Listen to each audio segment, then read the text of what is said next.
Alright guys, we're getting ready for the Pokemon Blue Baton Pass speedrun. We've got Crazy Dan getting prepped to do that. How are you coming, Crazy Dan?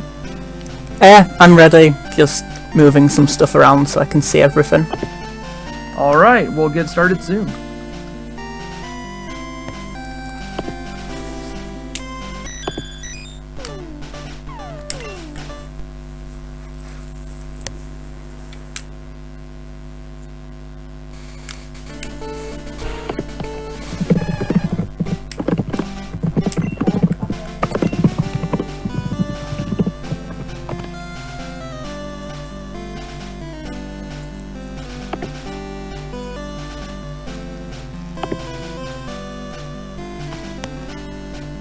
Yep, just give me a countdown whenever you're ready.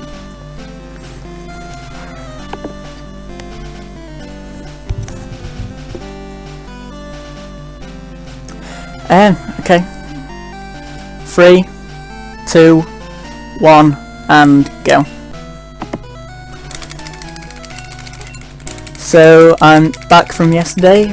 I'm Crazy Dan. This time I'm running Baton Pass on Pokemon Blue, even if it does look a bit red at the moment. This is a category. I first saw it ran by Exarion. I'm assuming it was invented by either him or someone who frequents his stream, where each Pokemon can only be used in one major fight, which are the 8 gym leaders, the 4 Elite Four, and the champion. So, as you can imagine, it's going to involve a lot of main switches. I'm getting the PC potion just for safety, because first rival fight, although it is usually safe, there is a small chance of dying that will, of course, happen if I don't get the potion.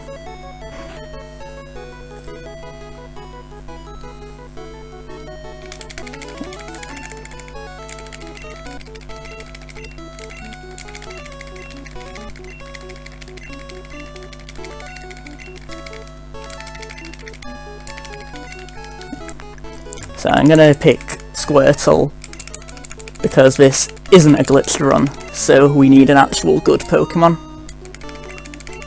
And we're going to name it A, because that is the fastest name to give it.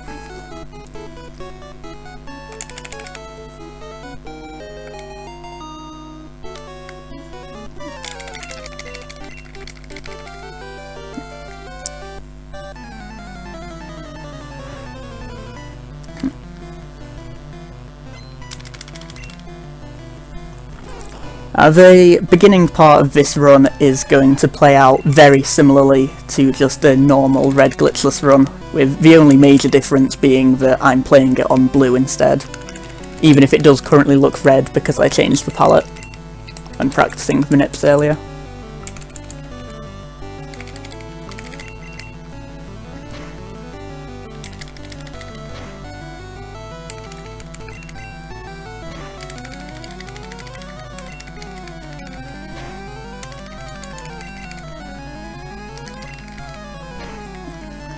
And that fight went fairly well, so I just have a spare potion now. And I don't have amazing special, so might lose a turn on Brock, but that's fine.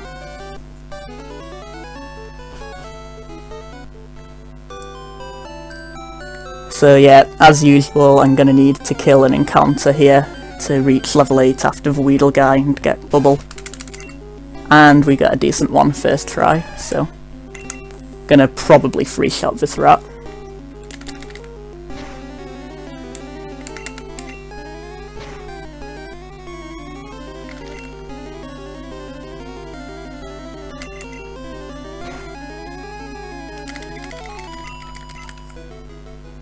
And hopefully that's the only encounter we get.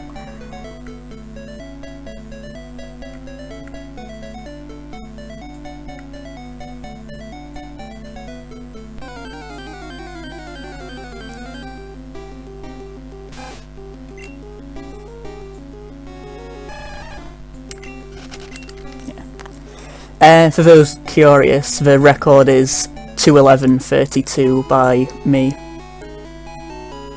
because I'm the only person who's actually done a run with the more updated minutes. Xarian did do the first run with minutes, which was a 2:15:36, which is over 20 minutes faster than before Minip was a thing. So that should tell you how important RNG manipulation is in this run. In fact, since this early part is fairly boring,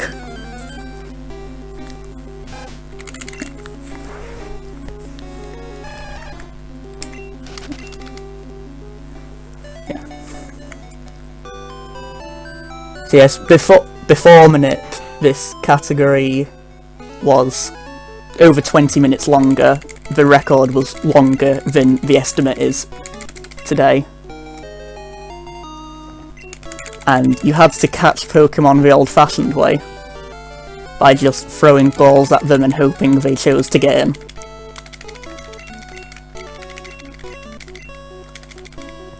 Which would often end with a really good pace run in Victory Road dying to running out of Great Balls trying to catch an Onix, which was always heartbreaking to see.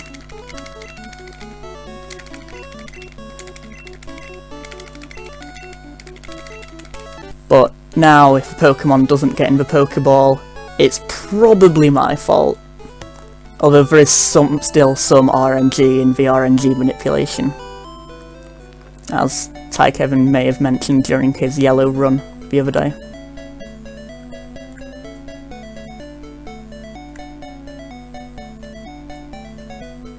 Yeah, not too many encounters, which is nice.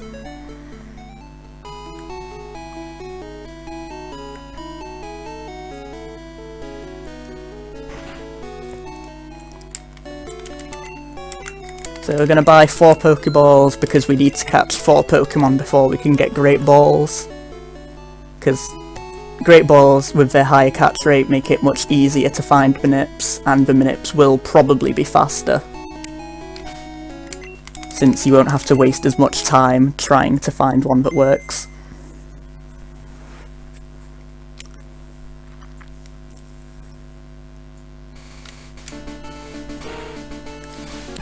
So this is the first major difference from Red Glitchless, which is the blue Nidoran Minip.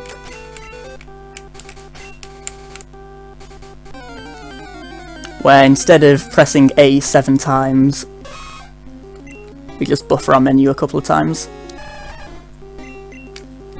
And I did remember that Pokeballs were in slot 2 because of PC Potion, so that was nice.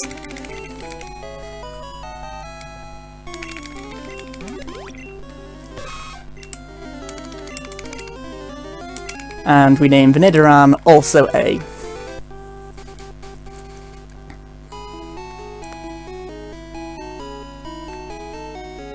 Now, normally I would pick up this tree potion here, but because I already have the PC potion, I'm going to skip it.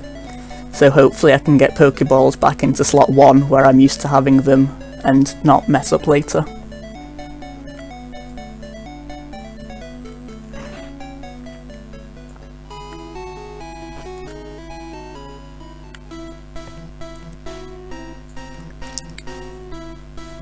So yes, as was shown in the reverse badge acquisition run earlier, Viridian Forest, not all the grass tiles can actually produce encounters. So you will see me take quite a specific path through the middle row column here, and unfortunately that tile can produce an encounter.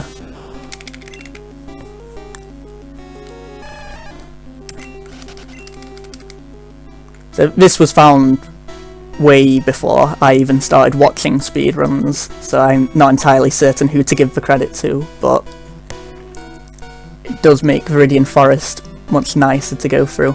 And if you do extended Minip from the Nidoran, you can just get no encounters up to the Weedle guy fairly easily. And of course I get 2.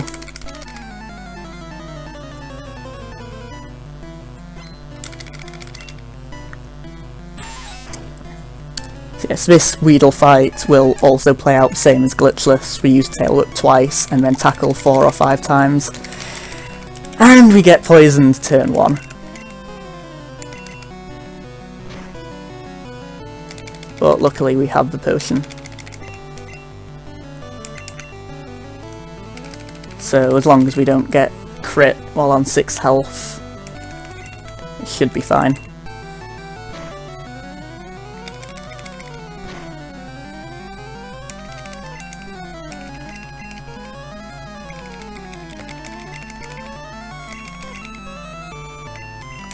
I'm just going to potion here, because if I get crit, I will die. And I'm very unlikely to die from this health, even if he spams Poison Sting the entire rest of the fight.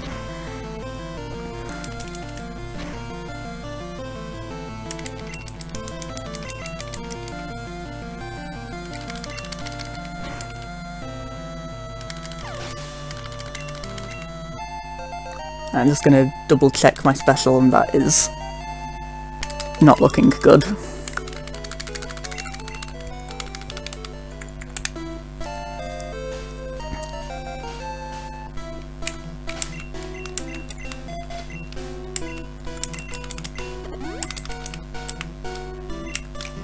So I'm going to pick up that potion there, just in case I need it.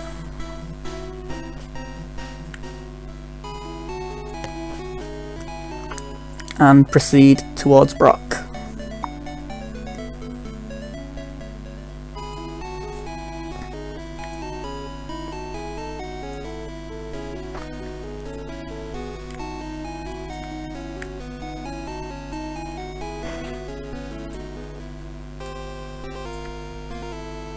I'm going to save before Brock because he can be potentially dangerous, especially since my special stat is not as good as it could be.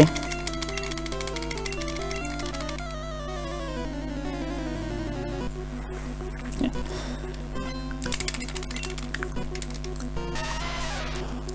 This is the first major fight of the run, and I'm actually going to use 2 Pokemon here, Nidoran and Squirtle. This is because Squirtle is actually just so bad that Nidoran is still faster up until my next main switch, so it is worth wasting the Nidoran on this fight.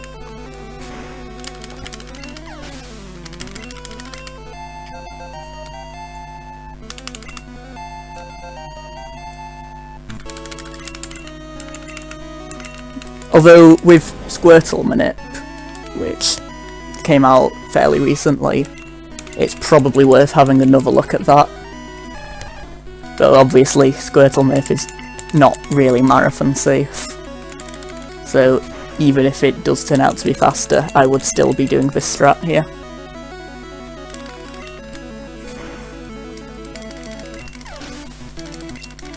And Brock was nice to me. So we get to not die.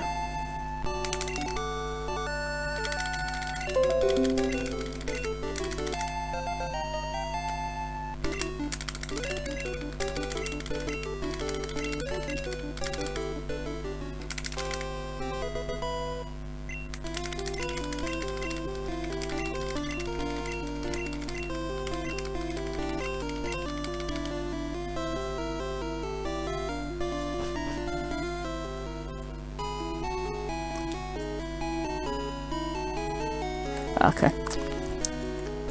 Apparently stream went down then. Sorry, I didn't really notice. So you probably just missed me walking out of Brock's gym and maybe killing an Onyx. It went well.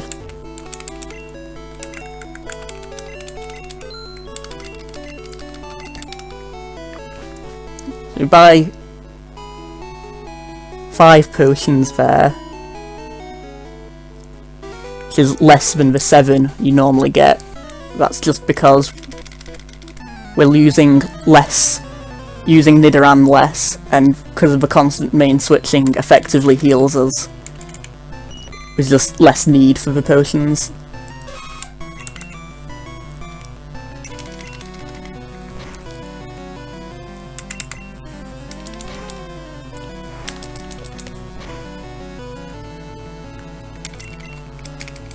So yeah, at least it wasn't my fault that there were stream problems this time. So yeah.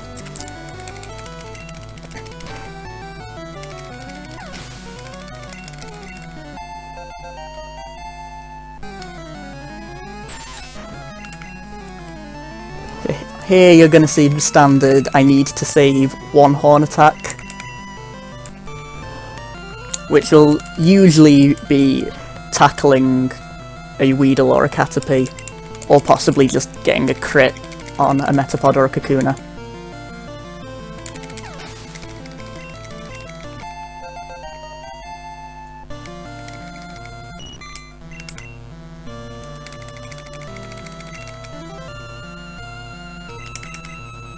And if possible, I'm going to try to save another one, just so I can have an extra one which I can use on the Rattata coming up, or in case I need it for the bird.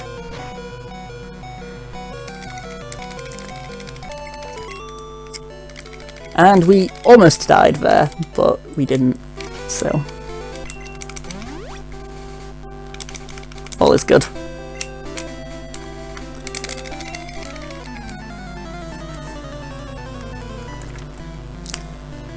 Now this is a dangerous fight, and I probably should have saved, but we'll just use a few extra potions if we need to instead. Now we're going to horn attack this rat 3 times, so if I crit, it will die. And we're going to need to heal that.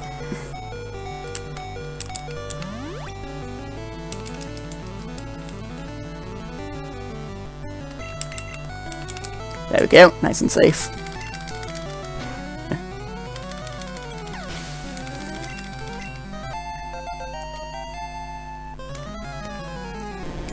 Always save the shorts guys in a marathon or a race, guys. It very rarely ends well if you don't. But that fight went very well. No rat, no getting crit by the rat.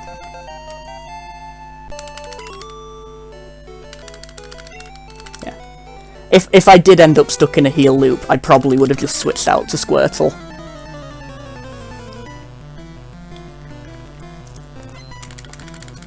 But luckily the game was nice, at least, for once. And I have enough horn attacks to last me the rest of this route. If I was able to save another 5 horn attacks, and get by an extra couple of potions, I would be able to skip the centre at the end here. But that is just not likely to happen, and would probably involve using tackle in some places I prefer not to, so I'm not doing that today.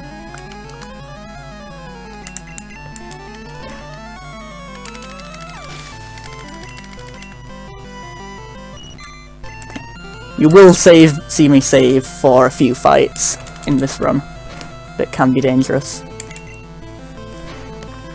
Like one coming up, in fact.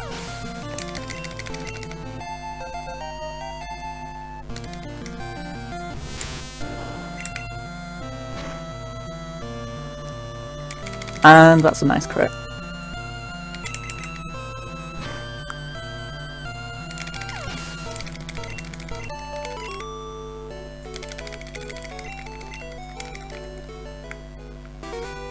So yes, no red bar unfortunately, but that's probably a good thing considering this is a marathon. And randomly dying to being crit is something that is nice to avoid.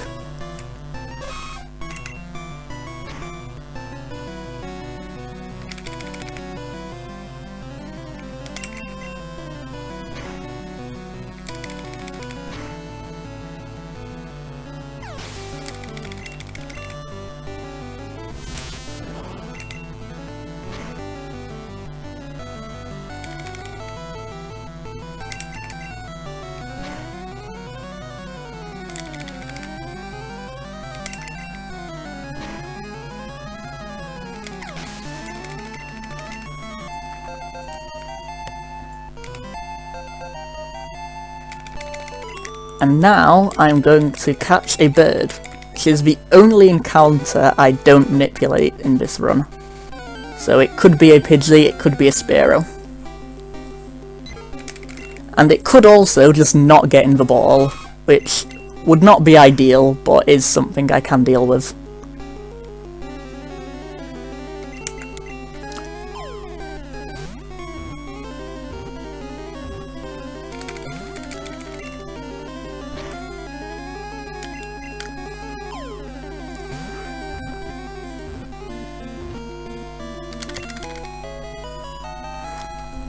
So yes, unfortunately that did break out, but I do have a tiny amount of spare money that I can use to buy an extra Pokeball later, which should fix everything nicely.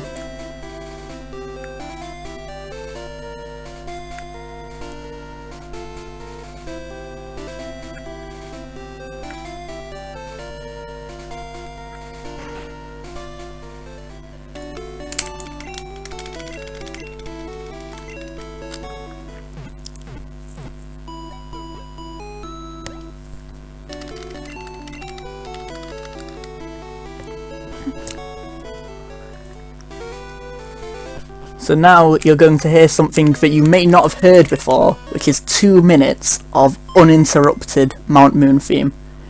And I'm going to have to be quiet while I do this. I can concentrate on not missing VA presses, so enjoy.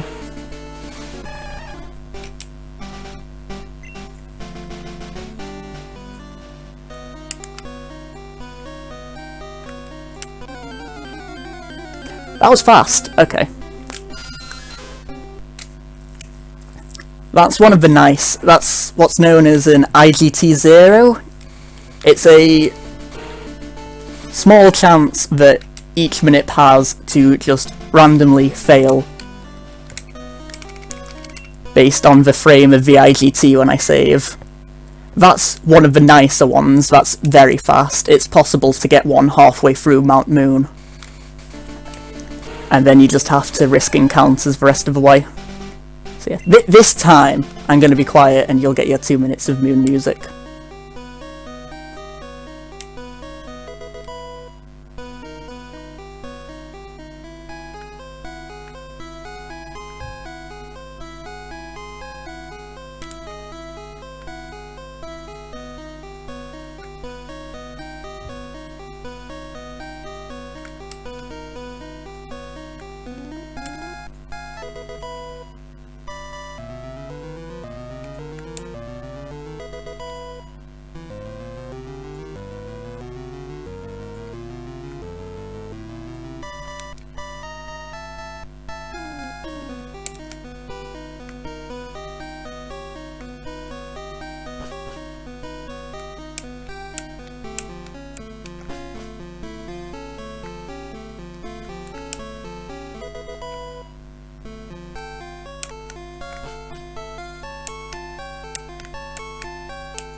And that's unfortunate. It's not worth resaving from here. I missed one of the A presses, so we're just going to hope for no encounters the rest of the way.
So yeah, this is what Mount Moon used to be like before Manip, and it was very horrible and no one liked it, so...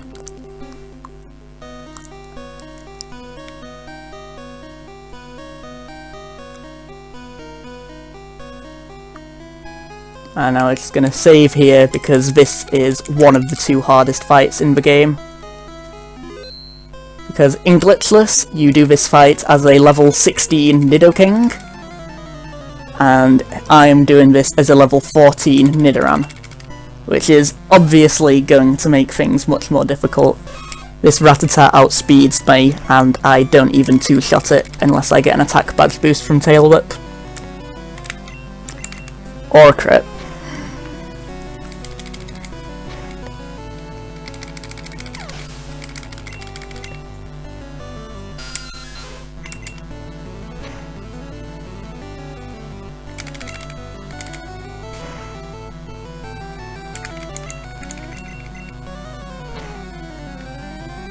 So yeah, all those encounters were RNG Manip for perfect rocket fight, guys.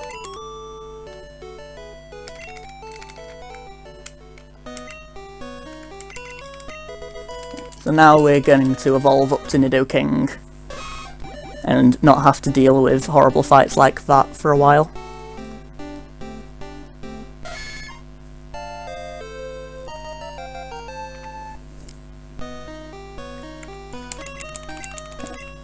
And just being very careful with these menus so I don't accidentally use the repel.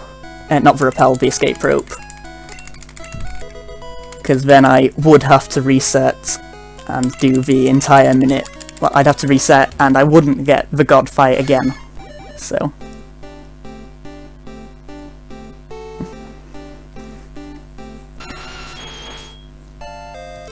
yeah, it's gonna just evolve up to Nidoking and learn a couple of moves we picked up.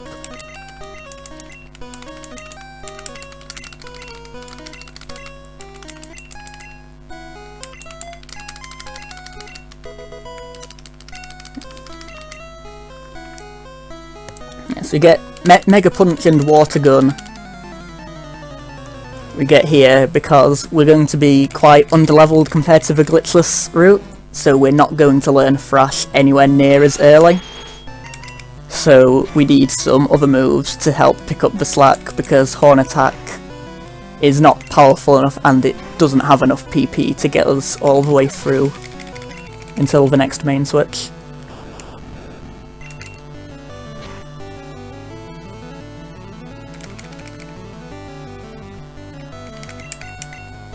So this fight plays out pretty much the same as it does in Glitchless, since we're only 1 level lower. And even then, only for some parts of it.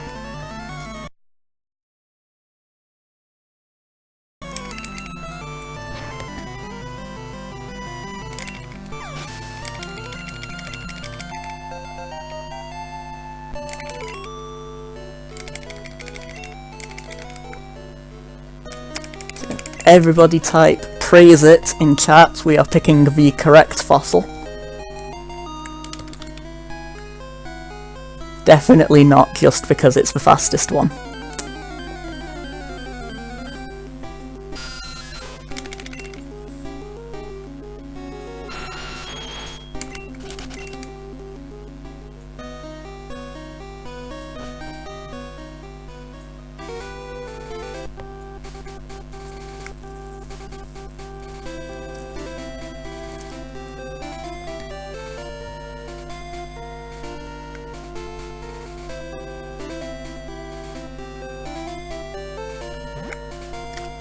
So now we're gonna heal at this Pokemon Center. Even though it isn't necessary for health, we do need to set our warp point in Cerulean, and that is the only way to do it.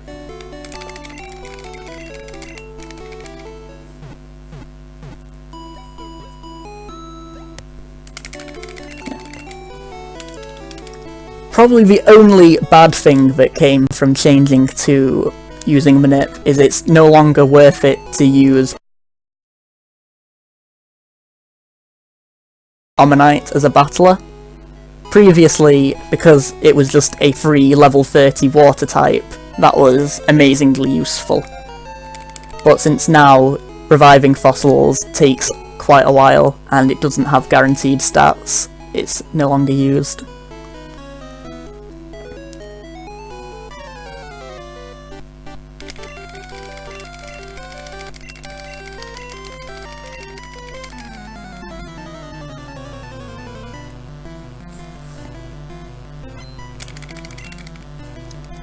Yes. Now we get to Rival 2, which is almost always one of the worst fights in any speedrun. In this case, it just uses sand attack a lot, which is very annoying, but luckily we just got double gust and quick attack. So we should be hitting all our horn attacks.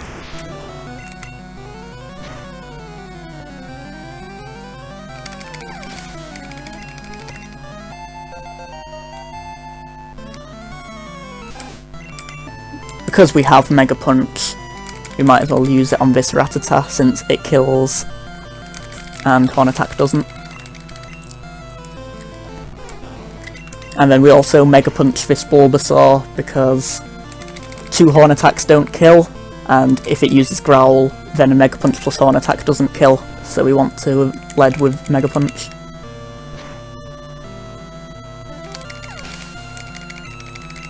Omanyte Manip is not going to happen. So yeah, that fight went well. I took quite a bit of damage, so I'm probably going to have to potion at some point on the bridge. But because I picked up a few extra potions early on, that's not going to cause any issues at all.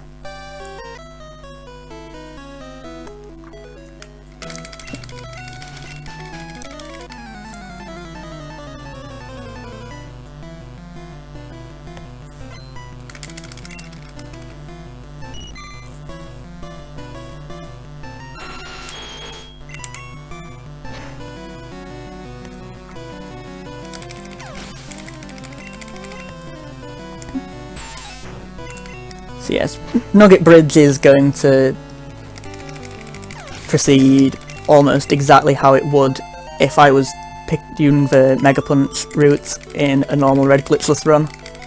I'm about somewhere between a level and half a level below where I'd normally be.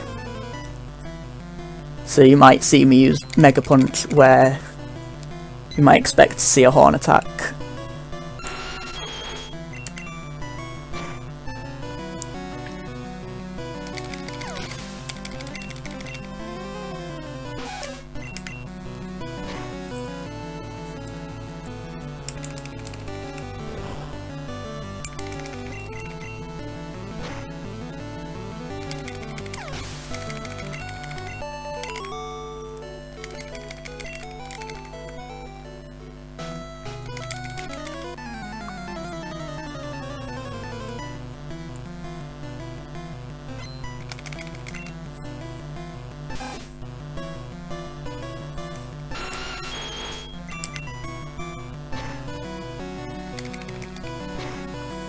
Yes, I'm probably going to have to potion pretty soon.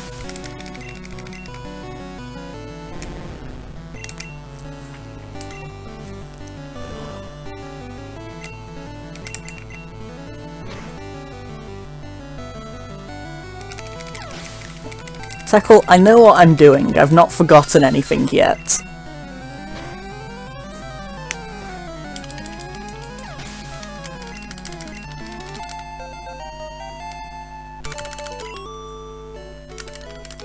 Forgot to hold B through that text box though, so we got a nice view of perfect Nidoran stats at level 20.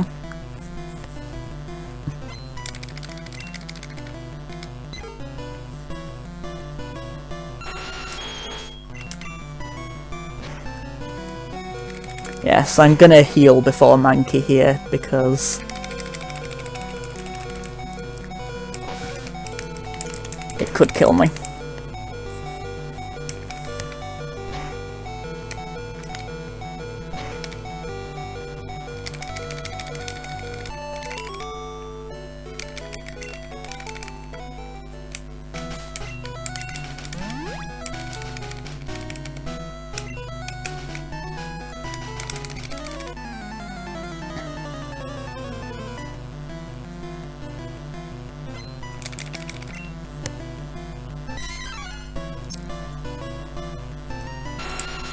Yeah, this monkey can crit Karate Chop and do quite a lot of damage, or it can just use focus energy and do nothing, or it can crit Scratch and do a decent amount as well.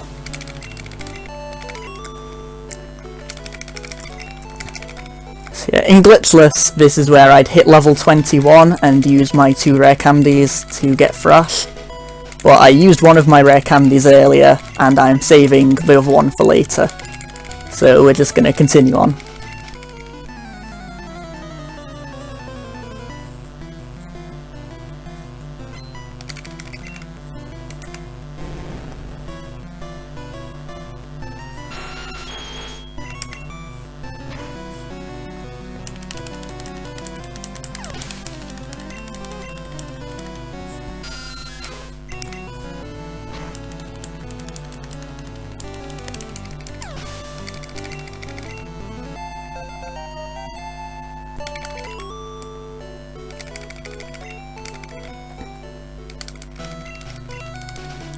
I always wanted to join Team Rocket here.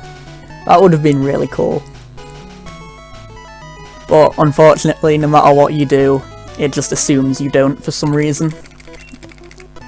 So now this is the reason we pick up Water Gun. Both these two fights, I either have to fight a Geodude or an Onix, and both of them take several hits with Mega Punch, and Mega Punch can miss, and that's just awful. But with one simple Water Gun, they just die in one hit. Which makes everything nice and easy.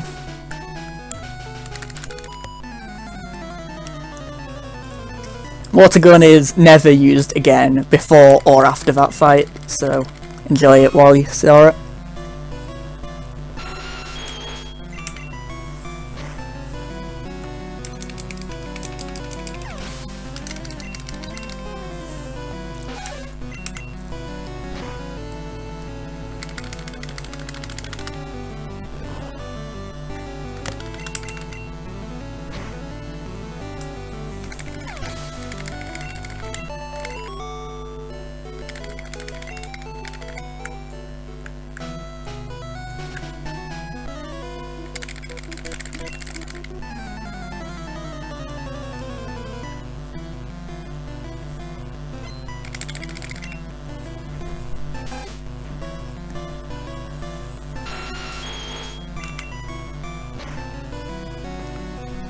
So yeah, the rest of Nugget Bridge is fairly uneventful. You just use Horn Attack or Mega Punch, whichever the most accurate move is that actually kills.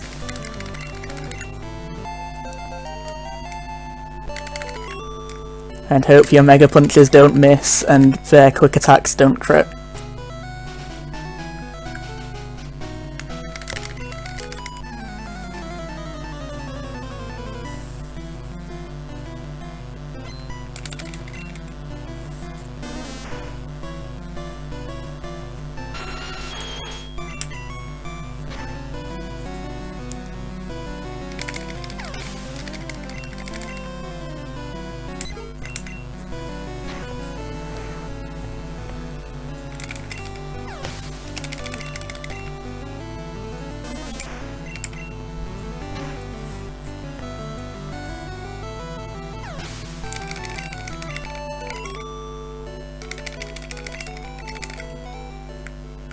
And we're going to pick up this ether here, which is also going to be used later.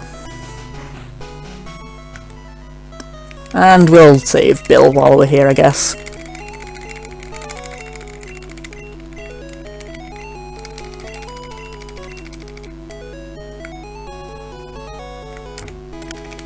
Because we're nice like that.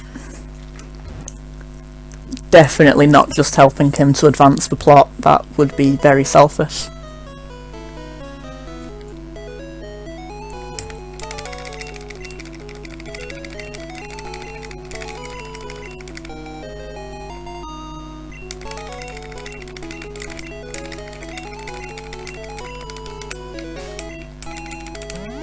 Yeah, we're going to heal a little bit for the next fight coming up and escape rope out.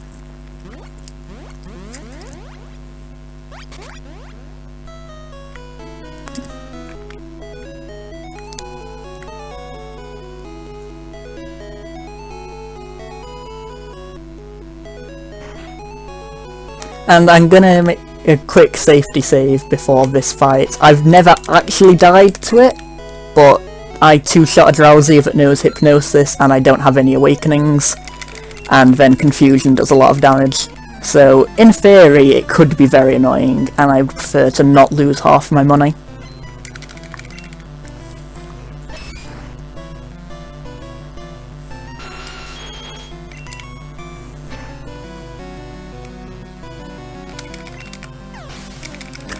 Though if we could just crit it like that, that would solve a lot of problems.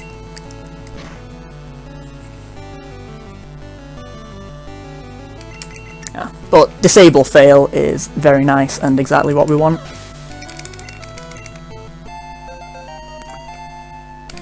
And now we finally learn Thrash, which we are going to teach immediately because Thrash is one of the best moves Nidoking learns.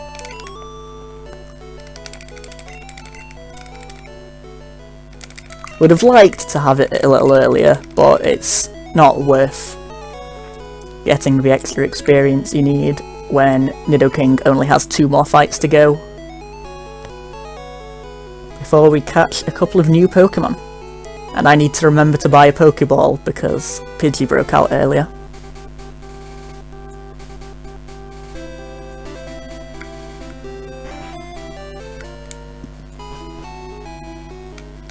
I'm going to very quickly pick up that full restore, because it's so close to entering the map, we just skip the jingle completely. And it takes almost no time at all to pick it up. You probably won't end up using it, but it fills inventory spaces, which is what we need it for.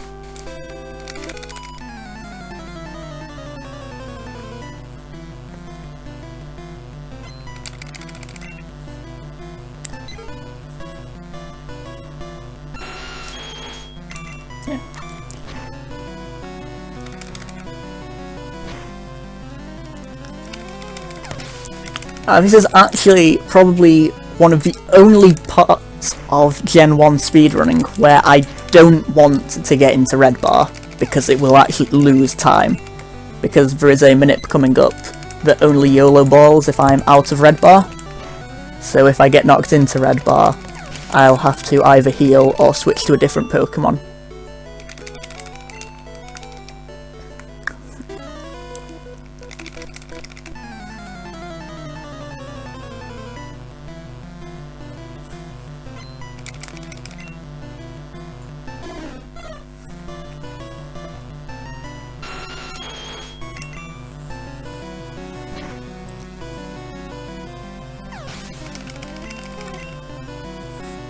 And hopefully we can just get the range or the crit on this Raticate.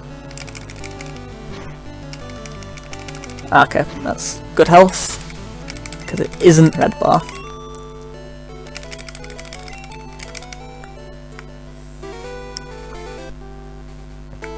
So yes, that was Nidoking's last fight. We're going to main switch as soon as we've done a couple of minutes here.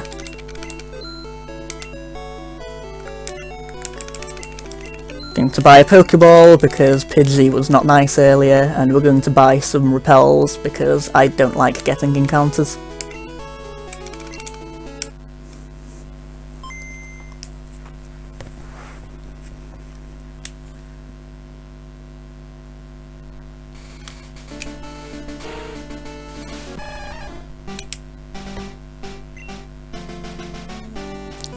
So this is probably the simplest manip I use. I just save there, walk to the right, and a Sandshrew appears.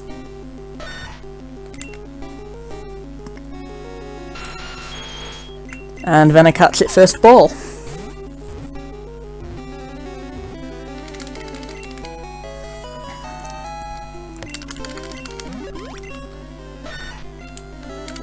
And we don't use it often enough to be worth nicknaming it, and some manips later do rely on that Sandshrew not having a nickname. Including this one I'm about to do right now.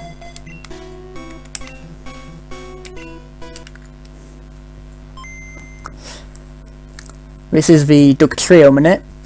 You saw me change the colour palette on the BIOS screen there. That's done by just pressing a directional input after the reset. And that changes the RNG, which just gives us more options to work with when finding a rare encounter. Stuck Trio is one of the harder manips, so if I do fail it, that's not too unlikely. But that felt good.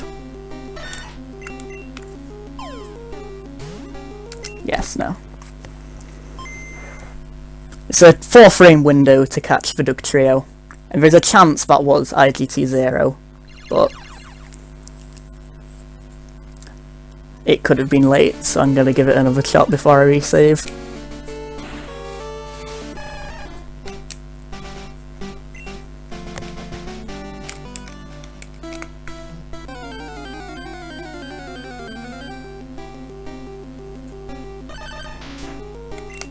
Yeah, that felt a lot better. If this doesn't get in, I'm going to resave.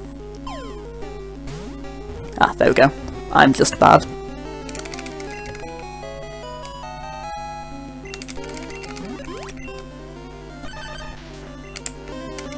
And we're going to nickname Duck Trio A because that is the main battler that we switch to now. And it is used often enough that naming it saves time overall.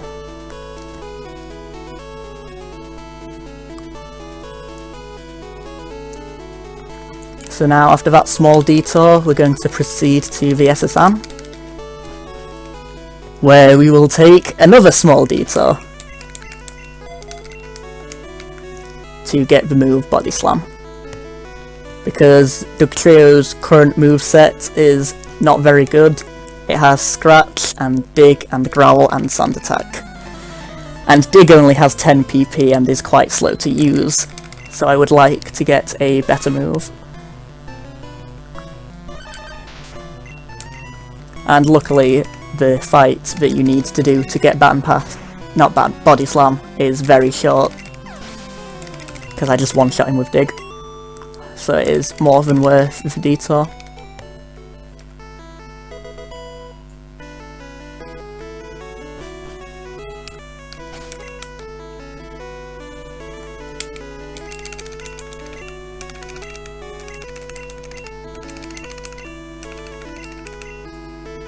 So I'm going to teach it over Growl, because Growl is very rarely a useful move in a speedrun.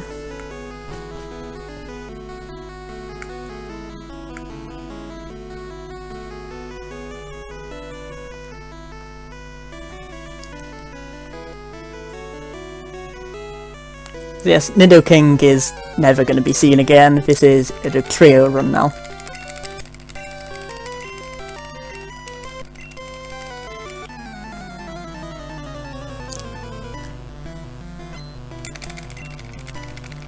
This Pidgeotto is a damage range with Body Slam, and not a favourable one. So unless we crit, we are probably going to have to two-shot it. But we got it, so that's nice.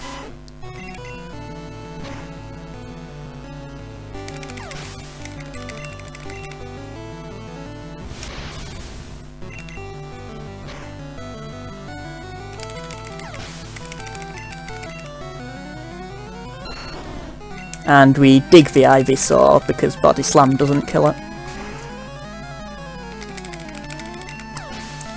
And one-shotting it with Dig is faster than two-shotting it with Body Slam, and we also take less damage, which probably saves healing later. Unless we also just take no damage later. And why is chat doing maths?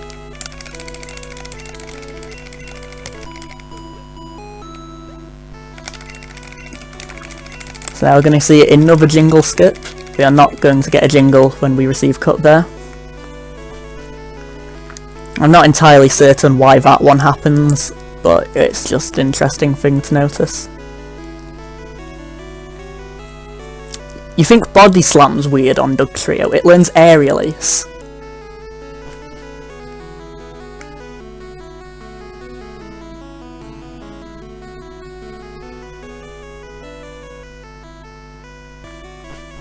So yes, goodbye SSN. can tell I'm not on a cheaty speed choice ROM because the boat moves forwards instead of backwards, so this is 100% legit.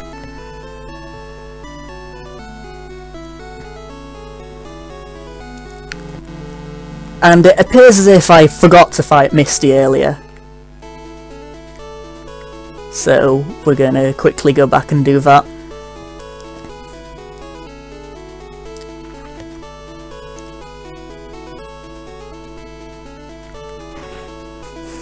It learns Sucker Punch, that's amazing. Yes, I care very much about your Rapidash. I definitely don't just want the bike to go fast.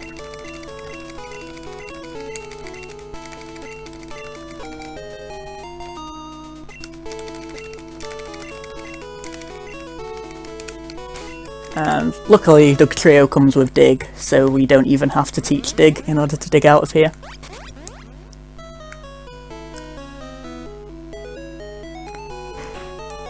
Though we will be teaching dig to Sandshrew later.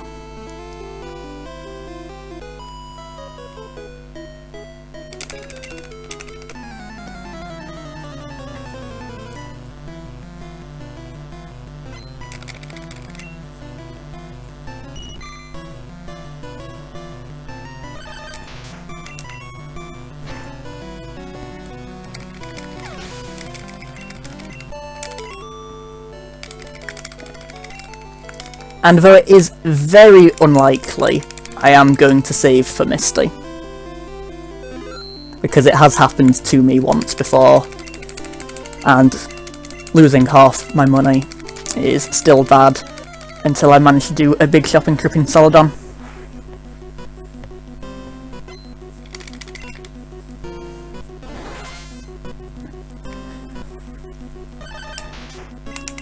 Luckily, unless Misty actively tries to mess with me, this fight is completely free, because Star U dies to Body Slam and Star Me dies to Dig.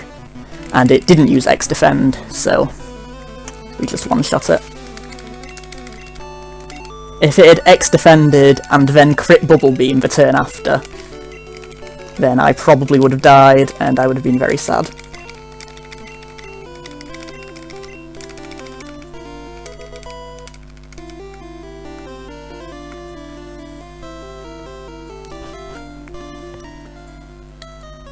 So now we will go to the bike shop and receive our instant text, bike, definitely no instant text here.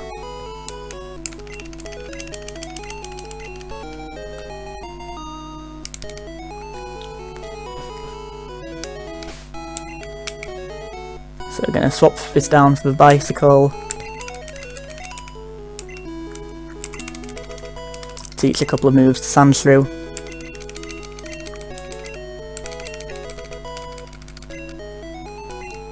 And very carefully get on the bike without using a rappel.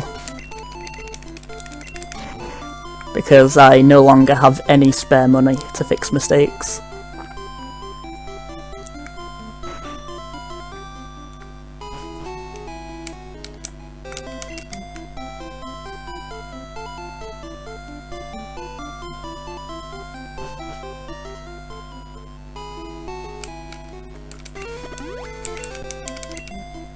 And I'm going to use the first rappel here, because we need to bike through the grass there no matter what we do. Now we're going to switch Sandshrew to front, and save on the tree, because it is time for Blue Cansmanip.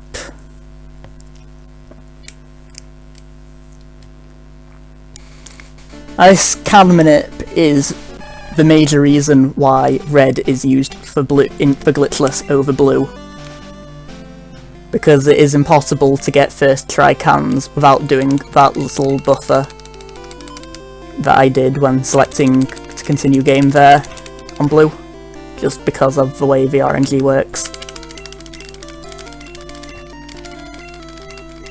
And there is no reason to save for Surge, because it is actually impossible to die outside of Gen 1 Miss. And if we do die, I just saved a minute ago, so I should be fine either way.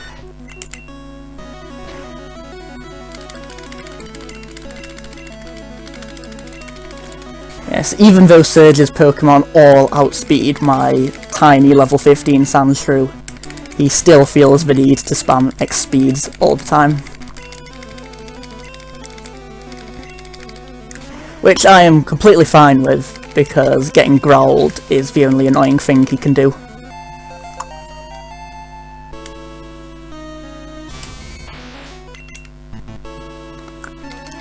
And I'm gonna have to free shot this Raichu now, because it's using Growl instead of Thundershock.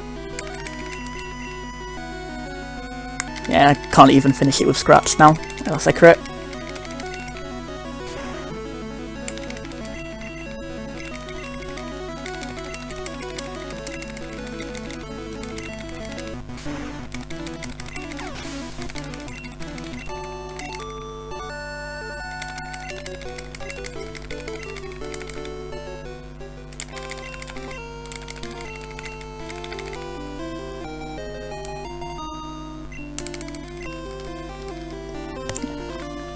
So Sandshrew is still going to continue to be useful throughout the run, as it does learn many useful moves, but I will not be doing any more battling with it,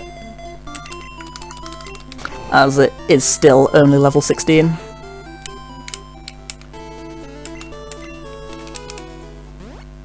So I'm going to switch back to Dugtrio.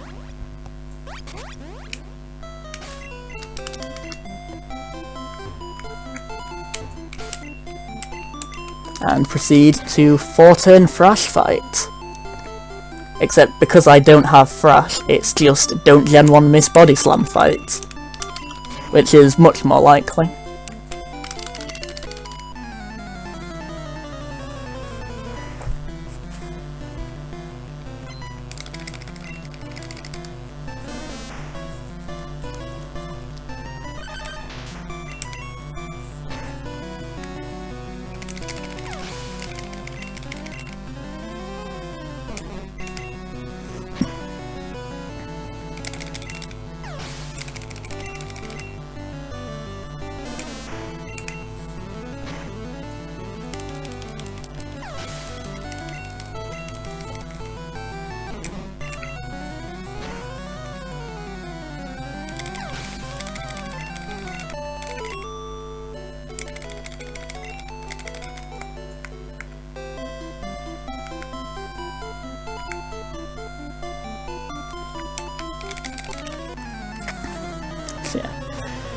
This fight, the Venonat is a range, which I usually hit.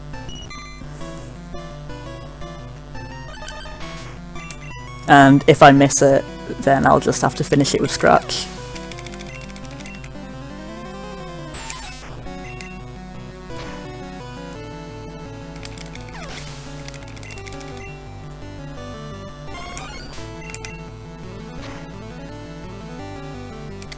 But I got the range, so all is good.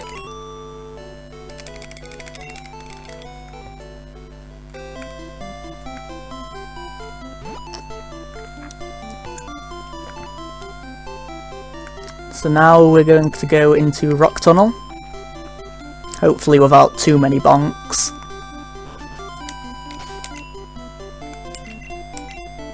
We're also going to Ether Body Slam while we're here, because we are beginning to run low, and we do have a few more fights before we next get to use a Pokemon Center.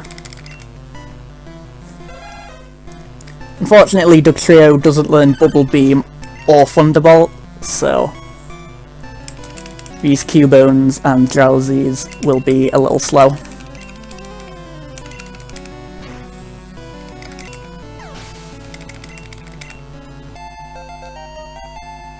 And getting Growl there instead of Bone Club is a little annoying, because it means I have to spend a turn on Slowpoke instead of just digging it. But it was fully paralysed 2 turns in a row, so you take that.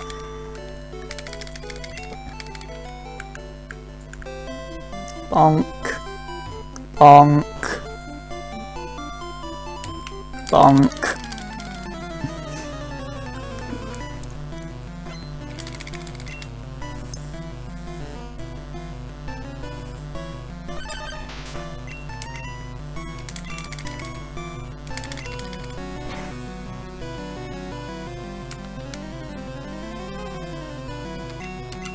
Oh no, it disabled sand attack. What will I do?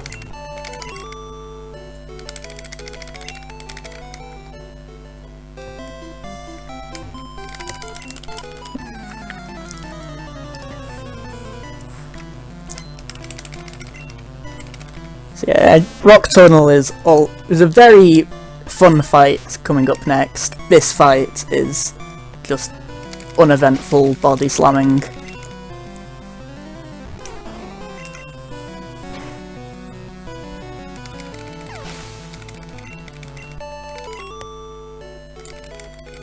Well, coming up is my favourite fight in the run, which has a 1 in 9 chance to be really entertaining.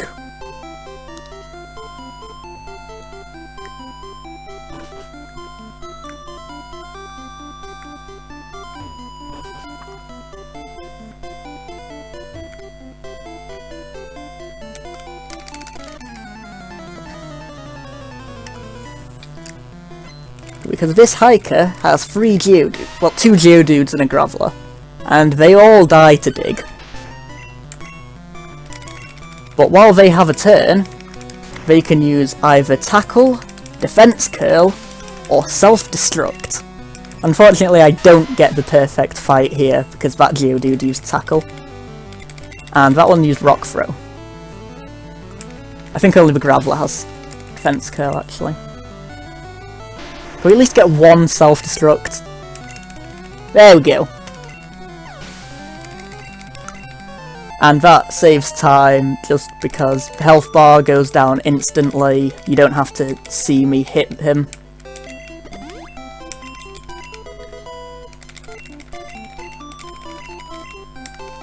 And if it happens earlier, then I actually just come up and dig the next one immediately. So it saves a turn as well then. But because I only got it on the 3rd one, it saves a small but still appreciated amount of time.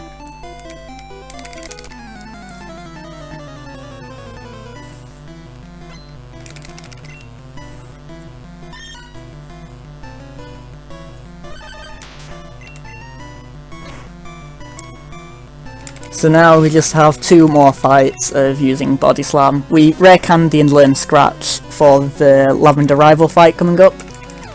It is possible to skip the Rare Candy and Learning Slash until after. Just not use the Rare Candy at all, but it increases the chances of dying to the fight by a lot, so I pick up the Rare Candy for safety.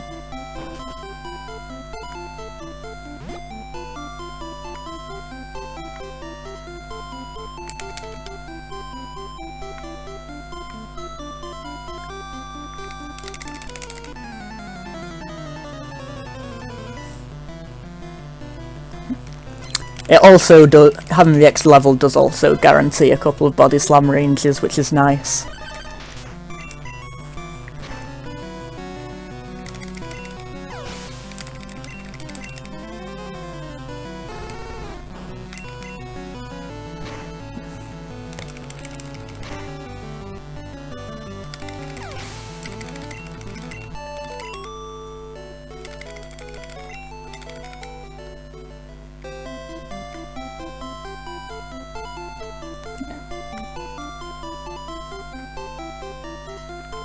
Now the underground tunnel is a little different in this run, because instead of picking up the elixir at the bottom, I'm going to get the Nugget instead. 1 tile short. But I then get to save 2 frames by going down there, so...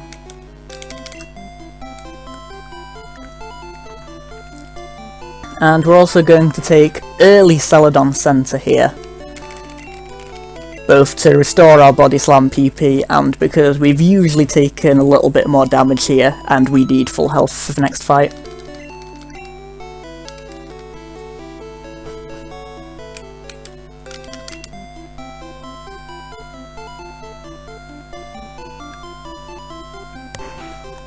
So now we reach the big shopping trip, a staple of every Pokemon run. We're going to sell 2 Nuggets and a couple of random TMs that we're never going to need. And we're going to buy not 1, not 2, not 3, but 4 Horn Drill TMs. Because when your Pokemon are as unleveled as mine are going to be, you're going to need one-hit KO moves.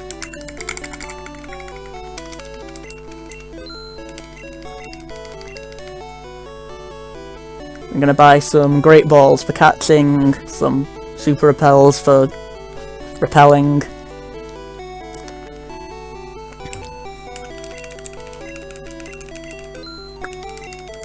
A Pokédoll for exploiting.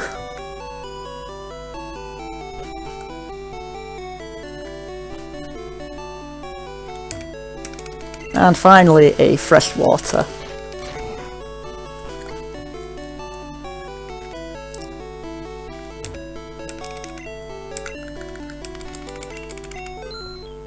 There's 6x accuracies, 5x specials, and 11x speeds. And as you can see, our money just barely works out with that extra Pokeball I had to buy earlier. If Pidgey had broken out of an extra ball, I would have had to sell an extra TM there.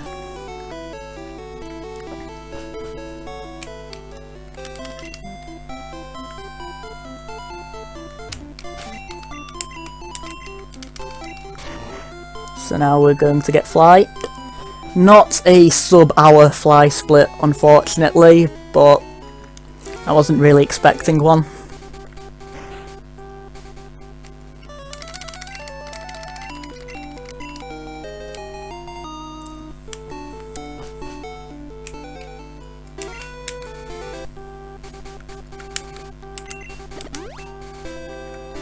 So now we're going to teach Fly to Pidgey.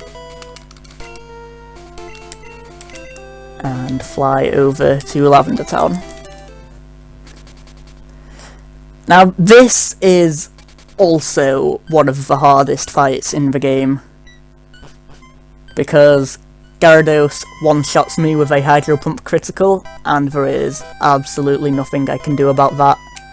I'm going to save here because I have a very large party, and watching them all die would just take forever, so I would much rather reset.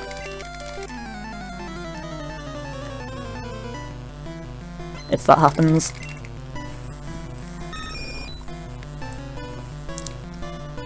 Hopefully Pidgeotto is nice and doesn't use Quick Attack, which it did. And hopefully Gyarados is nice and doesn't do too much damage, so we get some sweet, sweet red bar.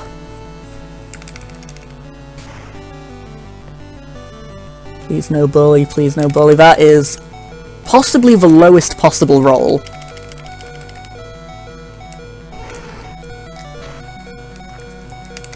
I don't think I've been hit for much less than that before.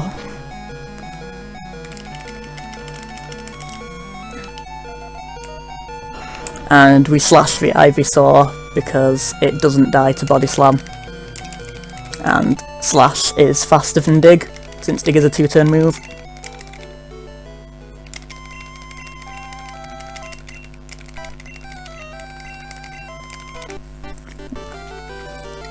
And now we get to see the amazingness that is Dugtrio Tower.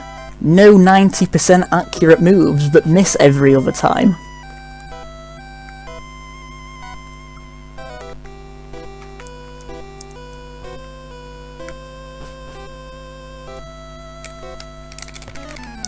And in the event I do Gen 1 this, hopefully Sandshrew is up to the challenge. Although last time I died to this fight, it didn't end well.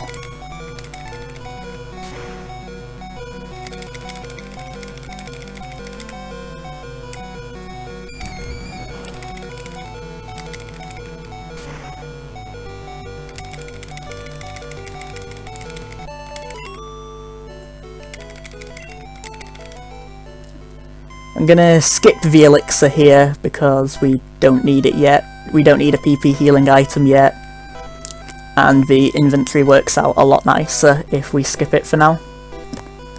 And we're not going to heal pad skip because Dugtrio does not one-shot all the rockets at the top, so having some health is nice.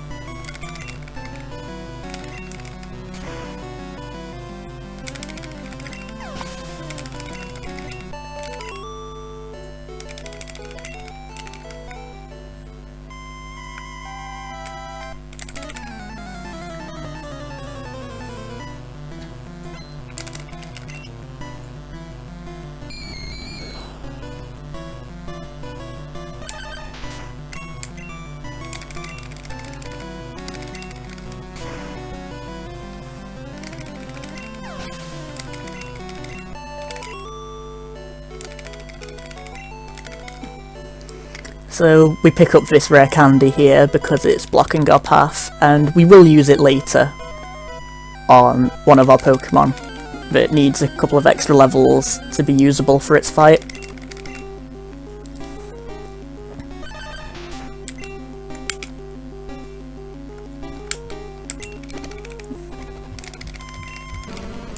Yeah, I'm not Exarion, so I don't believe in YOLO scroll swaps.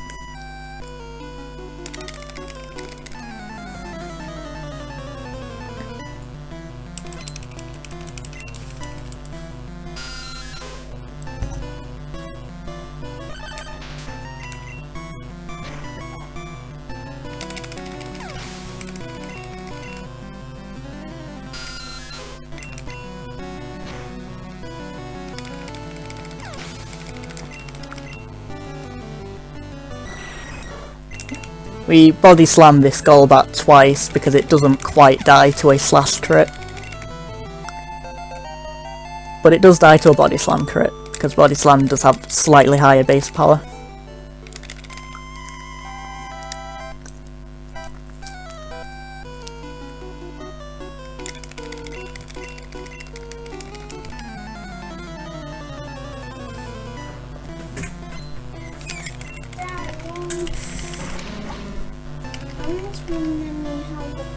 He's had it through 2.5. That's nearly.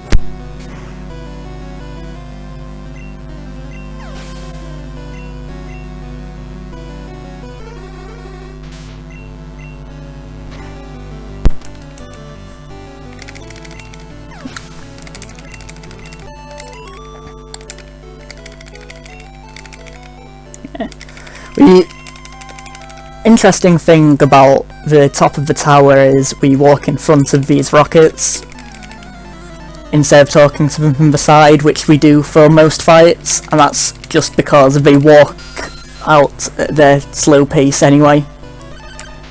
So all talking to them would do is waste time for us. And yes, that was my sister.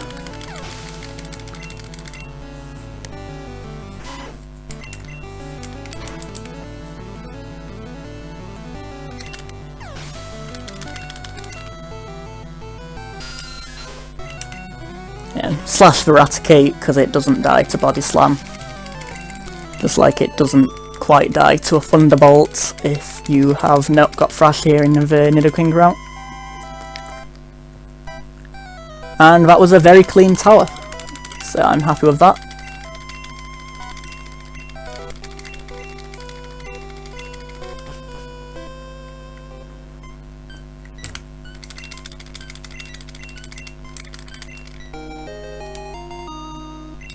So now we get the Pokeflute, which will allow us to get past the Snorlaxes. It would be really cool if we could use the Snorlax for one of the fights, but unfortunately with it not being a manipulatable encounter, and it just generally... Snorlax is a decent Pokemon, but I believe the only one-hit KO move it learns is Fissure, so its usefulness is limited.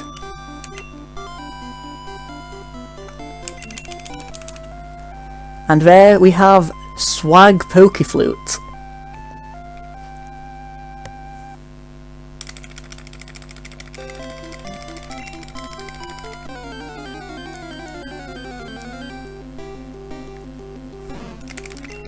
And I missed a swap there because I was slightly distracted, but I can do that later.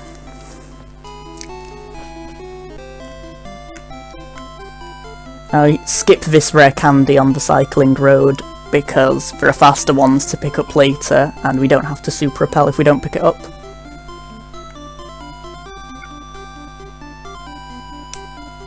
But we do get the PP up.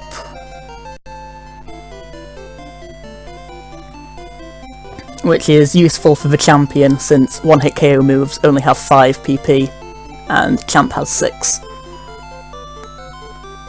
So we'd need to either pick that up or use an Ether in battle.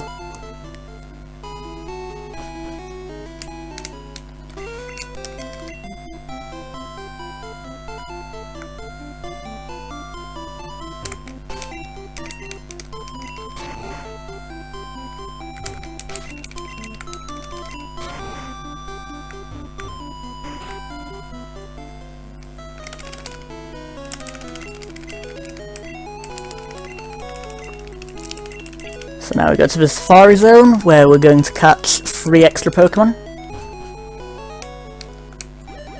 And I'm just going to quickly swap X speeds before I forget.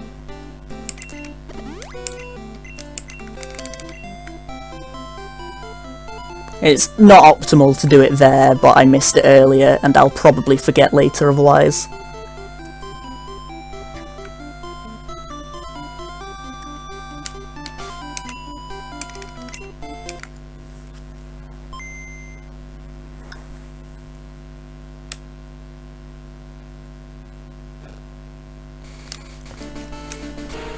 So this is the Nidorina Minute.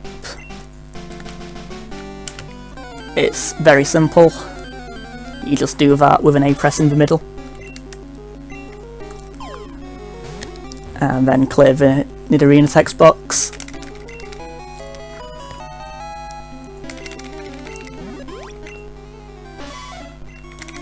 And that's the easiest of the 3, so not messing that up is appreciated.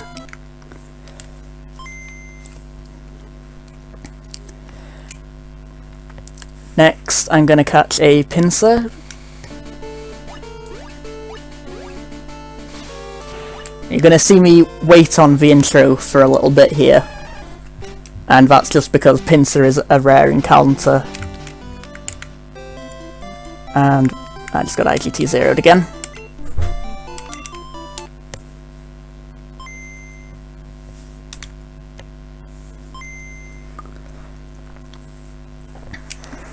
Pinsir is a rare encounter, so you usually do have to wait longer to find a yellow ballable minute for them.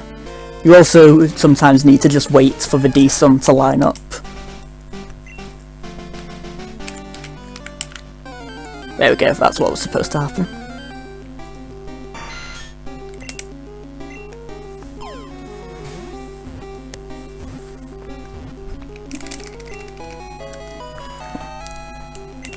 That minute failing was the game's fault for giving me bad in-game time at RNG. So now we're going to use a repel and bike through to the end of the Safari Zone, where we'll catch our 3rd and final Safari encounter, which is going to be a Tauros.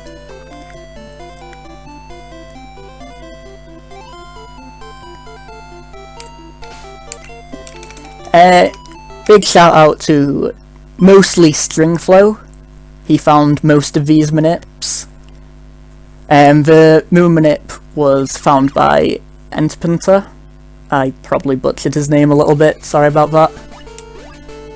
One of these Manips was found by me. And I did move a couple of them round to minimise the downtime between them, such as moving this Tauros here. So we only need to repel before it instead of before and after it. And we got all 3 of those first try, except for Pinsir, which doesn't count.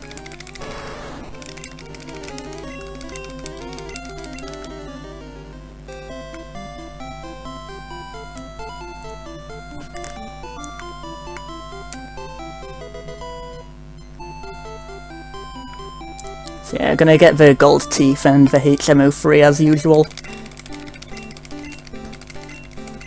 Because progressing the game is rather difficult without them, unless I want to cheat and use glitches, which I'm not doing this year.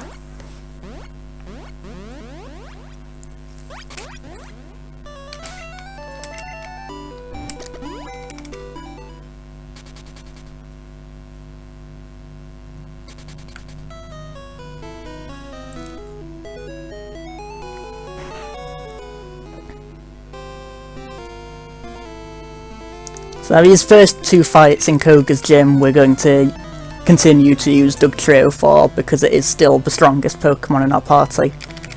And Body Slam, Slash and Dig do allow it to one-shot everything in here except the Hypno and Koga's Pokemon.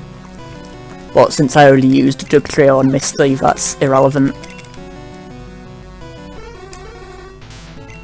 Actually, Dig might even one-shot Koga's Pokemon since he is weak to ground, but again, it is completely irrelevant. And these Drowsies are all very favourable ranges. I believe that's only the second time I've ever missed one of them. Ah, I did pronounce it correctly, that's great.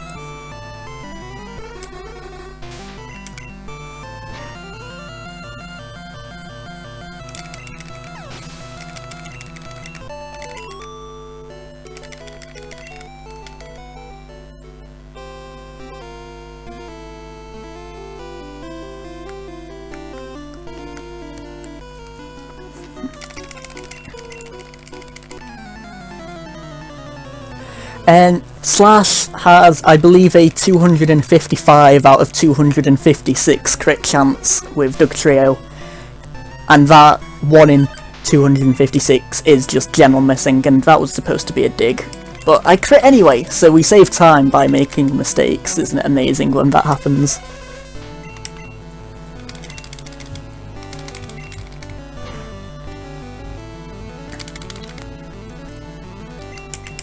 Getting poisoned here is going to lose a little bit of time later.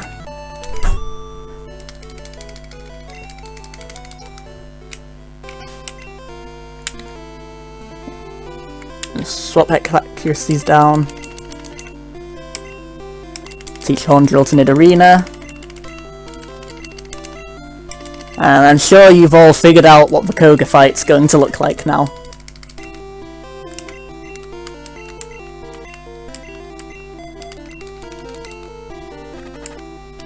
And we're not going to save because we are on full health and only Coughing gets a chance to hit us. And Coughing is very, very non-threatening.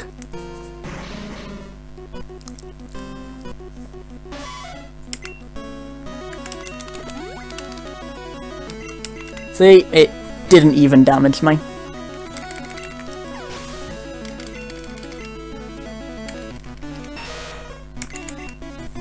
Luckily, Nidorina does have half-decent speed, so without an X speed, I'm still able to outspeed all of Koga's Pokemon and kill them with Horndrill.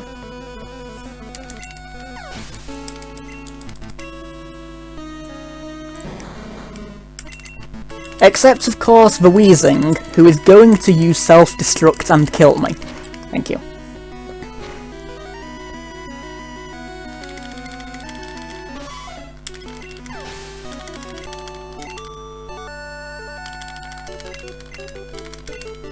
And assuming I can count to 20 correctly, I should not receive the Toxic TM here. There we go.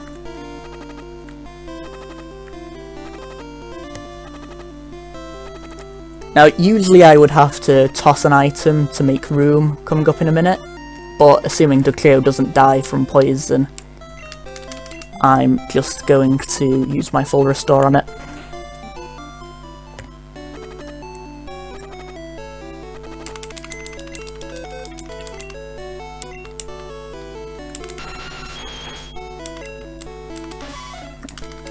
Deposit the 2 Nidos because we've used them in major fights now, so they're dead to us.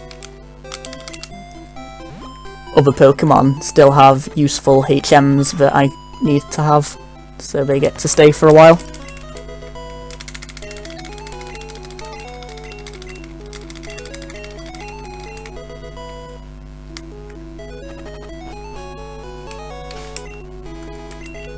And we're going to fly over to Pallet Town.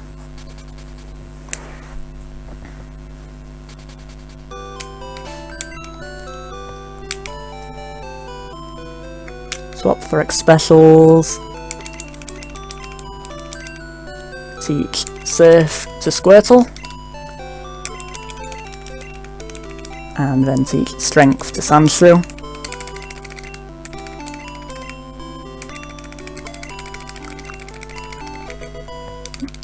And then because I don't have inventory space for the key to the gym, normally I would just toss the item I swapped down there, but instead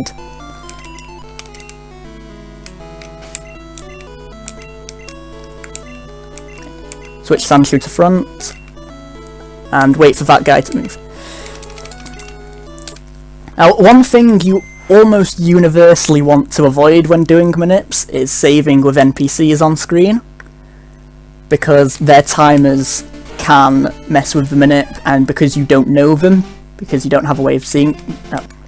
because you don't know them and you have no way of seeing them, they can mess it up and it's completely out of your control. But unfortunately, this tentacle manip does involve saving here. So hopefully he just doesn't move for the 2 tiles it takes to get him off screen. And he didn't, so I should get a level 40 tentacle here. And that was not a level 40 tentacle, so I'm gonna have to resave. That was probably IGT 0, because the NPC didn't do anything there.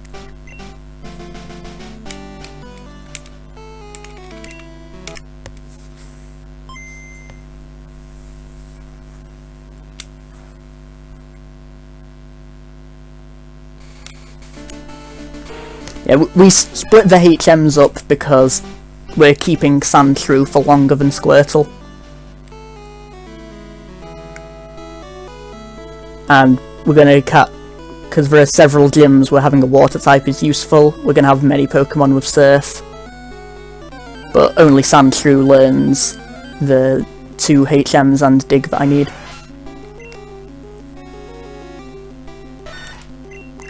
And first try. Not getting too lucky on the IGT this run, but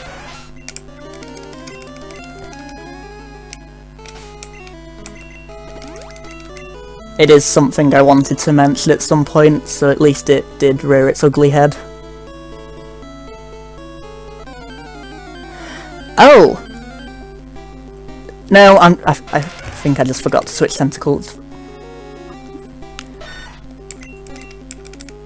Yeah, here we have a repeat performance.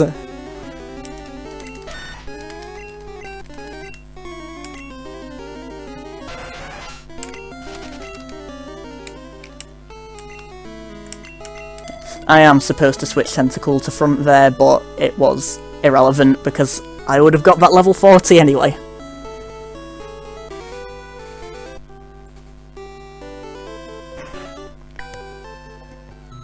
So now we're just gonna go through Mansion as you would normally see. The only difference is there is a small chance of encounters on some floors because I'm only level 40. Compared to the 43 Nidoking would be here. But it's not likely enough that it's worth picking up a rare candy for Tentacle.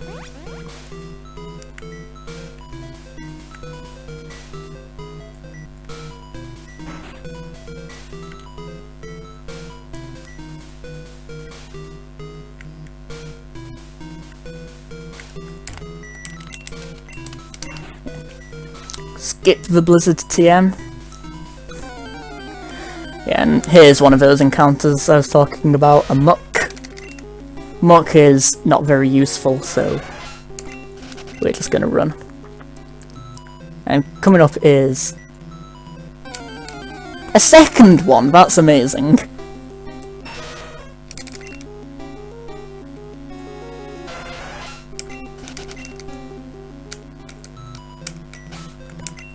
So we're going to save here and manipulate a Vulpix.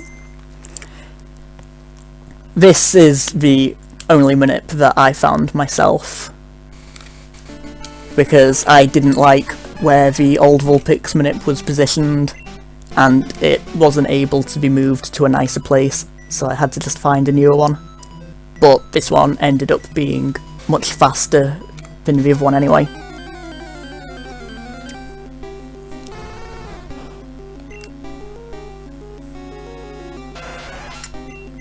And it conveniently YOLO balls with the Tentacle, who we want to have active anyway.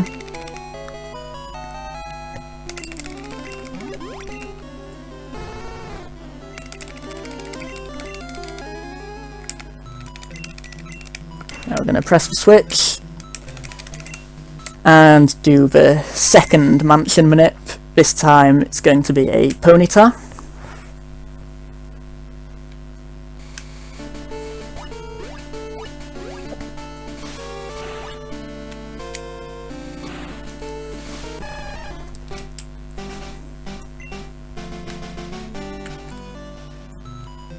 This is another manip that I'd like to improve, but I've not been able to find one that is better. So we're just going to have to deal with the slow intro there. But we got both yellow balls, so...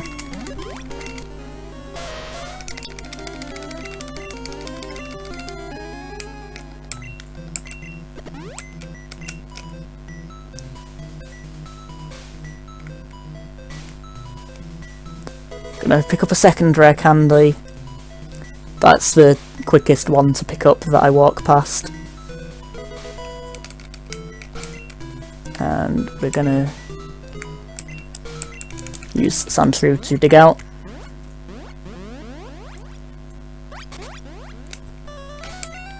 And then we're gonna use Pidgey to fly right back where we were.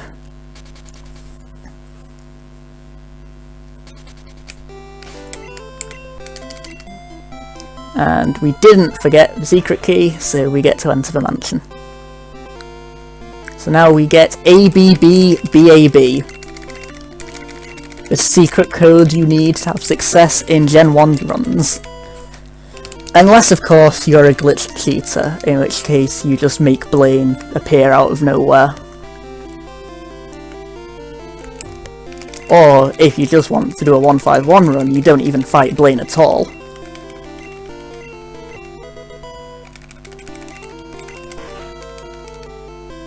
I also need to remember to teach Tentacle Surf. I'm gonna do that immediately before Blaine so I can save. Because if he gets some nasty damage rolls, my Tentacle will die.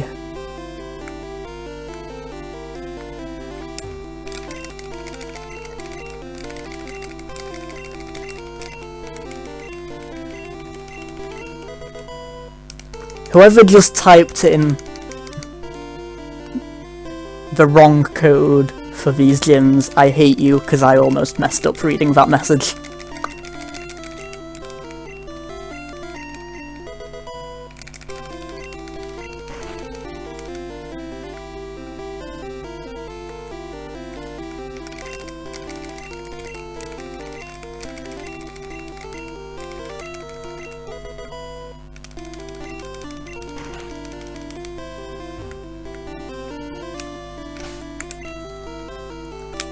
We're also going to swap the rare candies up while we're down in inventory, because we do need them later.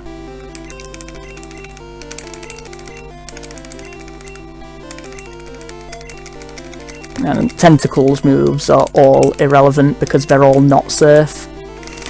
And I guess I'm not saving for this fight, oh well. It's fairly free.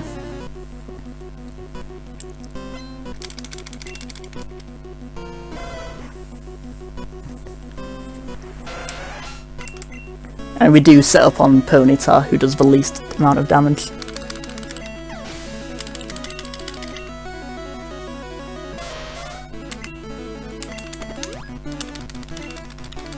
Yeah, okay.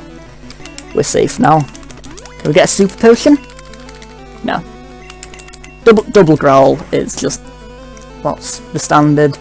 I have gotten a double stomp before and red barred this fight. And obviously, if either of those had crit, I would have died, which is why I was a little worried.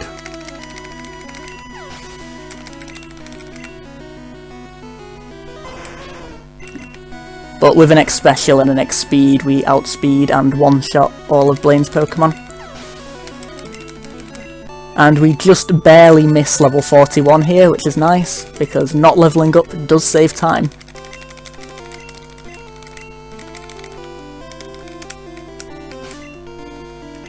No, this one has dig.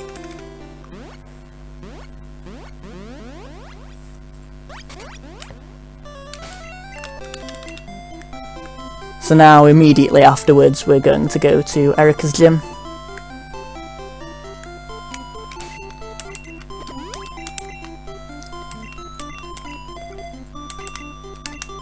And I always use strength there because cut's on top before that. Use repel there because that's the only menu we can do it on that will save the repel wearing off text box.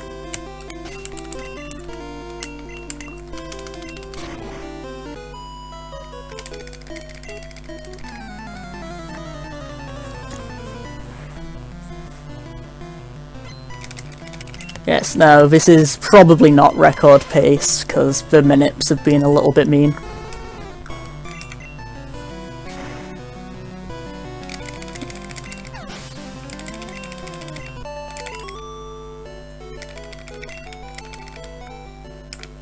And we're not going to walk past Erika, and we're also not going to save, because, like the other grass gym I did, this is pretty free with a fire type.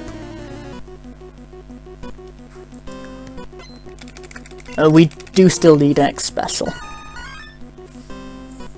because some of these Pokemon are a little bit bulky.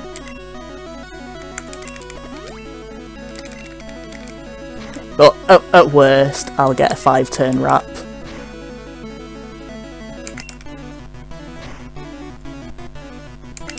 Which is just time loss, not death.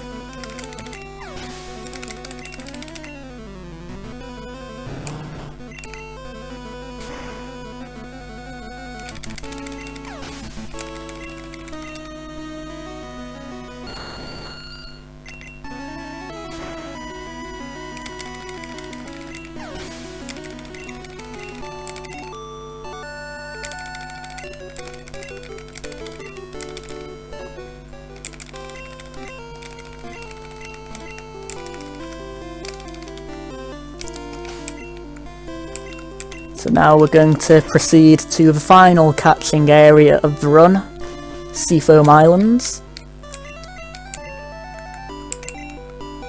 which has several high-level Pokemon that are going to be useful for the last couple of gyms and the Elite Four.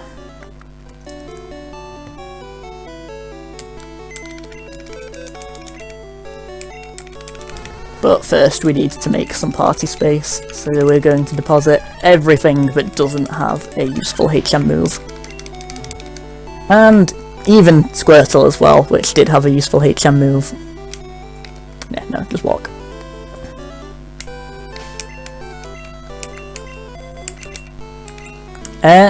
Hold on, I actually forgot Sandshrew had died, so I do need to take the centre here. Which is going to lose a little bit of time from having my warp point here, but I do need Sandshrew for the Manips later, so that's a little annoying. I'm probably also going to have a repel wear off now.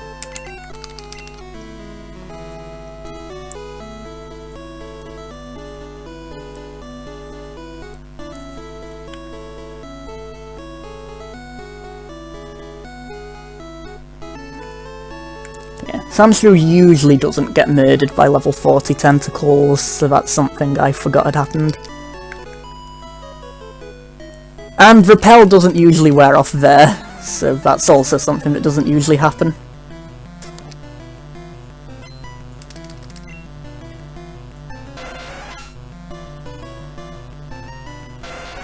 I assume Surf is the best move here.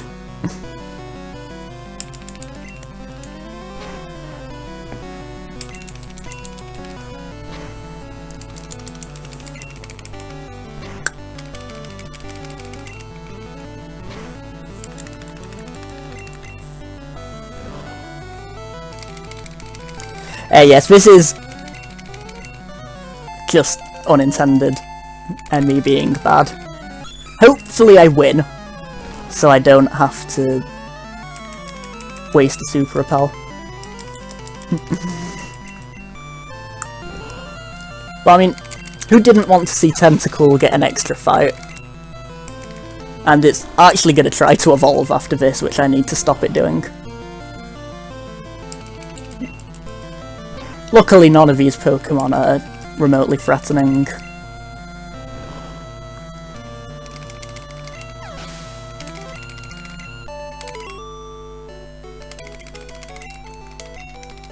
No, Tentacle, you are not evolving. Because I'm a mean trainer and it is faster if you don't. Just make it to the ladder, perfect. Now the run can continue as intended. With the first Pokemon in Seafoam, which is going to be a Dugong.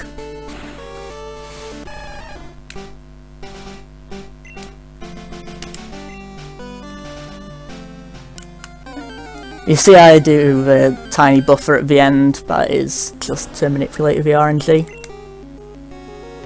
And yes, if Tentacle had evolved here, then I wouldn't be able to catch this Dugong, and that would be very bad run over.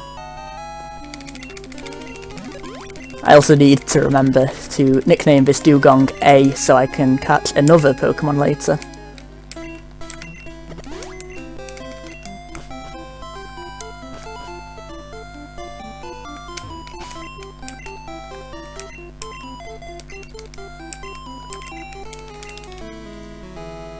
Gonna switch sand. There's no surfing encounters in Seafoam Islands, so it is perfectly safe to lead Sandshrew through here. And now I'm manipulating no encounters, so that's also going to be good.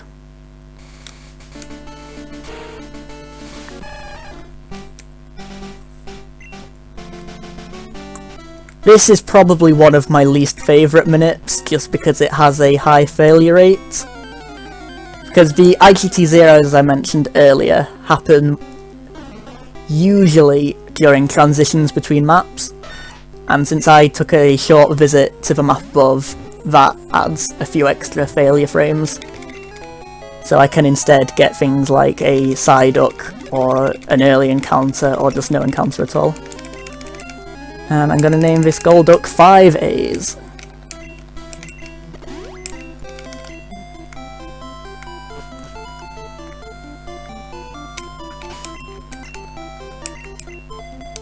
Which is needed for this minute here.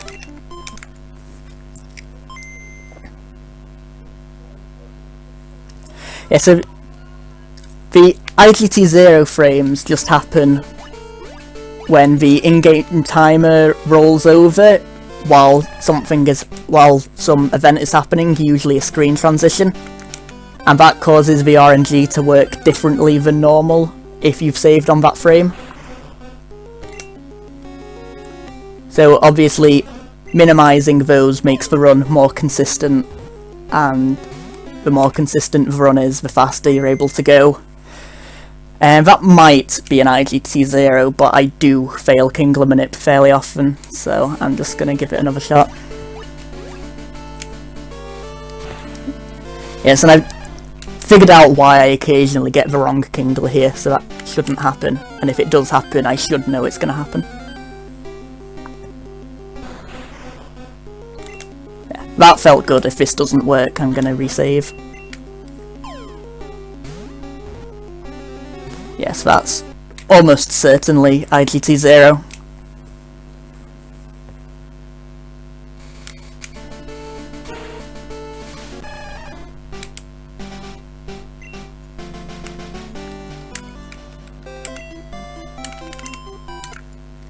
So we're just going to save and try again.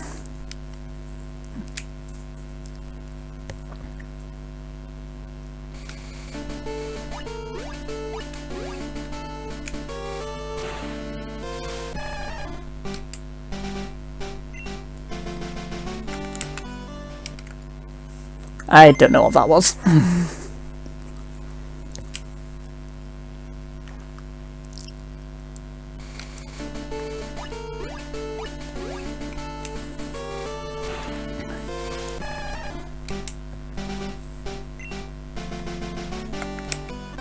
There we go, this should work. Yeah, that felt good.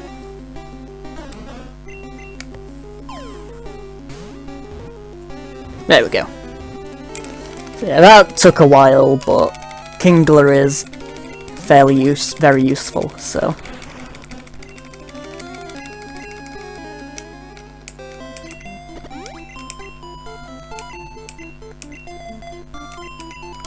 And now we get Strength Puzzle. There'll probably not be any swag boulders here. But there is one I did accidentally during practice, so it might happen again. No.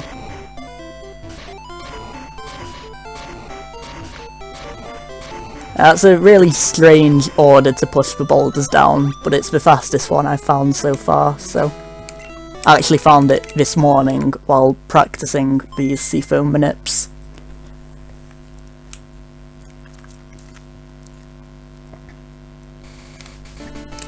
So now the final manipulation of the game, we're going to catch an Articuno.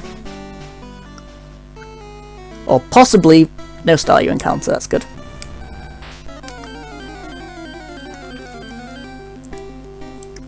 This yellow ball window is fairly tough, but I think I got it there. There we go.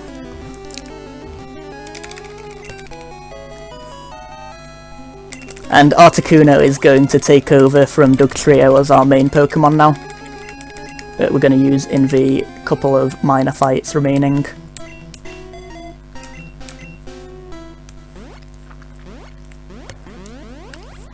Dig to Cinnabar. Well done, me. I'm actually going to have to teach Fly to Articuno early here.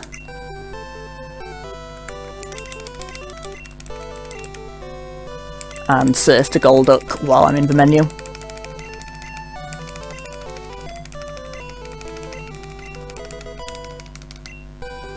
And in fact, I might as well teach Horn Drill to Dugong as well. Normally I would do this menu later, but because my warp point was messed up by having to revive Sandshrew, I'm doing it there instead.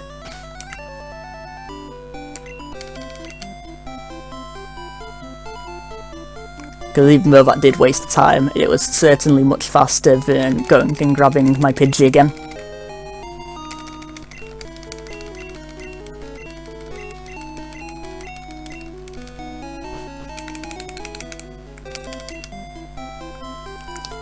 So now we finally get to Silph Co. In pre-manip runs, Silph Co would be done much earlier, because catching Articuno without the Master Ball was just not something you'd really consider doing unless you needed to catch all the legendaries if you're doing a catch them all glitchless run. But since we are able to manipulate the Articuno encounter very easily, then it's nice to get Articuno before we do this, so we can beat Silph Co with Articuno, which is very, very free, as long as I don't Gen 1 miss an Ice Beam, like I did in practice. Yeah. Hopefully Fly being in slot 3 instead of slot 4 doesn't mess me up. That should actually be better, because it'll make Blizzard easier to reach, but we'll see. And because we ran out of Great Balls and gave up our fresh water, we have 2 inventory spaces for the Elixir and the card key.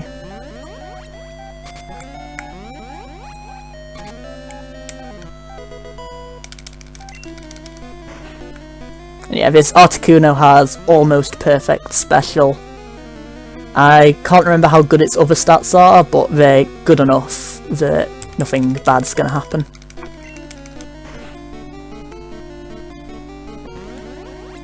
And I'm going to take an extra step around Silph Rival, just so he takes less steps on the way out. Because, as has probably been mentioned in the other Gen 1 runs, NPCs move very slowly in this game, even compared to my slow walking speed.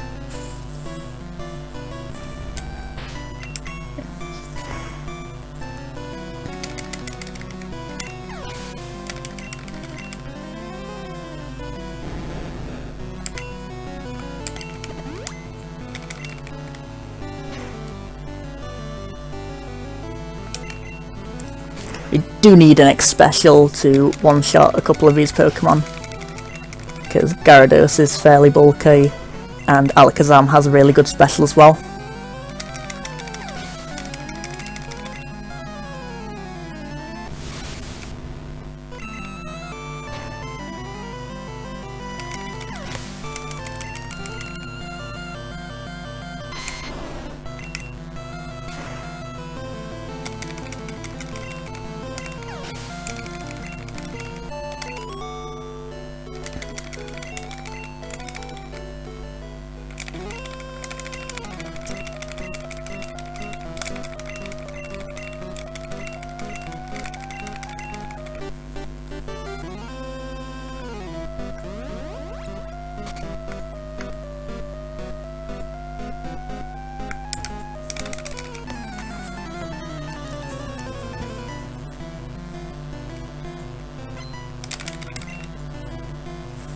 So after this fight we're going to learn Blizzard, which is going to be fairly useful since I'm about to run out of Ice Beams, and I still have a few more fights that Articuno needs to do.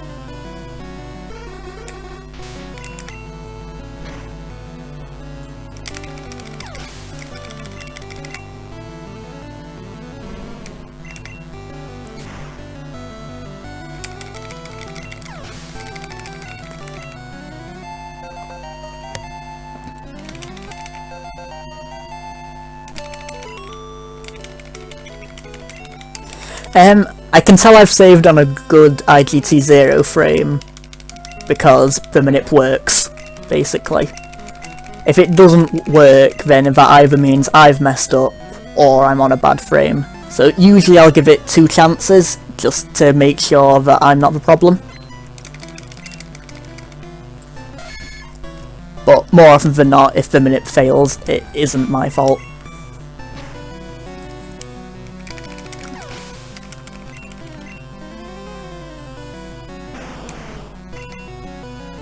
So now we just need to hope we don't miss 2 out of 5 blizzards, because we need to use 4 of them. I should not have said anything.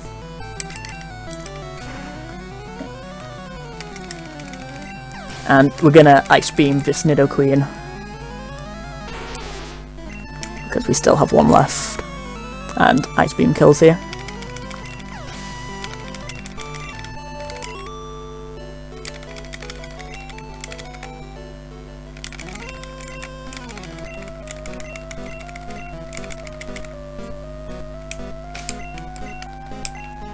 So we're going to switch Dugong to front and dig out all the way back to Cinnabar, yay. This one loses much less time since I want to go to Saffron anyway.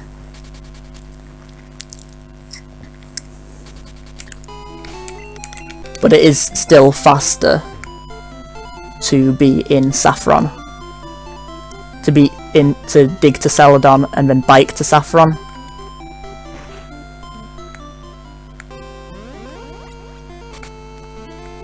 And again, I'm going to save before this fight because they can do a lot of damage with their psychic moves.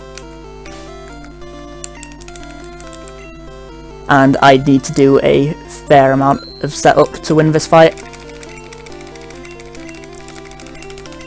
And it's been quite a while since I saved, so I'd rather not have to go all the way through Silph Co again. Or worse, have to do a second shopping trip.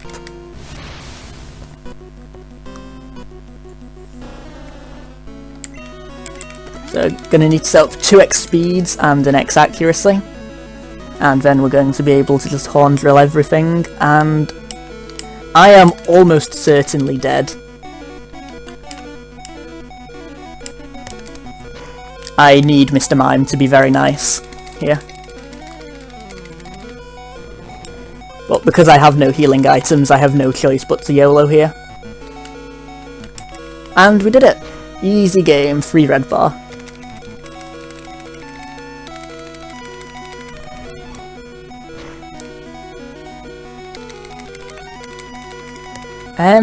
Of the gym fights, this is probably the hardest. It's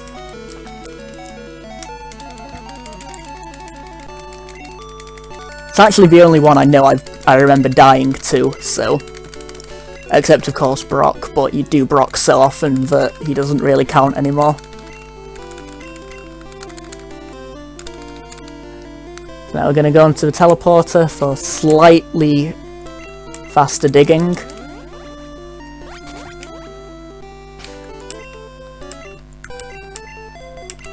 And we're going to fly over to Viridian for the final gym. Switching Articuno to the front because Articuno does deal with the first 2 fights in the gym easily. But it is not my Pokemon of choice for Giovanni, because there is a much harder fight later that I need Articuno for.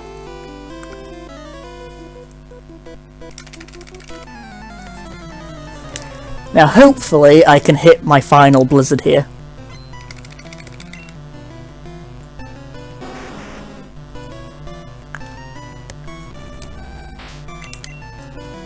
Okay, good.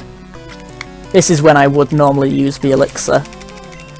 Have 1 spare because Blizzard does miss, and it'd be stupid to not plan around that. But obviously, if it misses too much, there is a point where you just can't plan around it.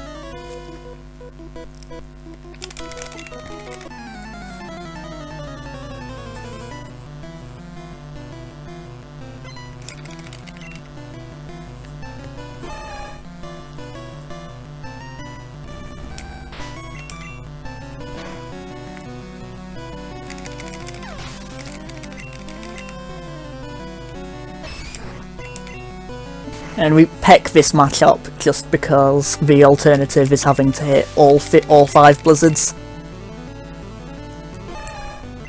So we get the slightly slower flash animation instead of the shake animation, and it does occasionally miss the range. But it's well worth the risk saved from not having to hit 5 Blizzards.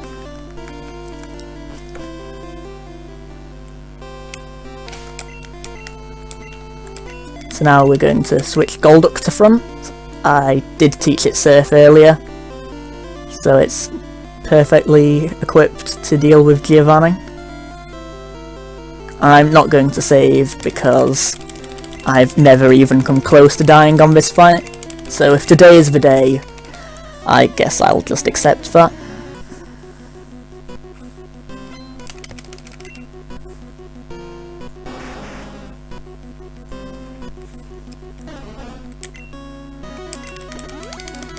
You do still need an X special because some of the Pokemon, Nidoking and Nidoqueen, are only 2 times weak to water.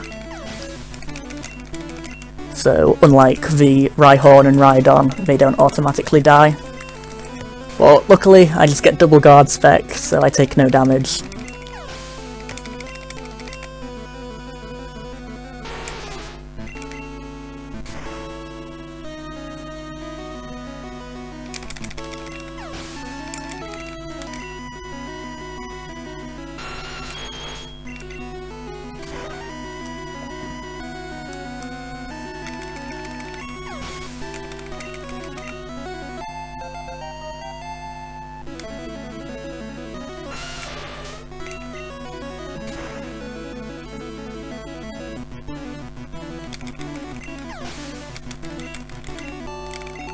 So yeah, the Giovanni fight is very easy, and because we used the Elixir on Articuno earlier, we now have inventory space, so Giovanni is going to give us our TM, give us his TM, and unlike the other TMs, which are completely useless, aside from the first couple which are useful for selling for money, Giovanni gives Fissure, which is a very useful one-hit KO move that is going to make Agatha go from impossible to, yeah, I can probably win this fight eventually. And I also need to switch Articuno to front. That's the only swap where naming everything A has ever messed me up. I did once enter this next fight leading Dugong.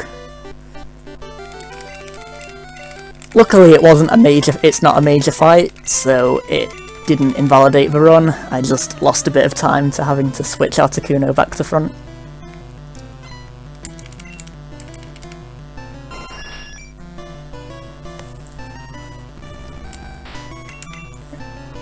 And again, I'm going to need to set up an X special on this fight in order to one-hit KO the stronger Pokemon. He has a Rhyhorn now, which is easy to set up on.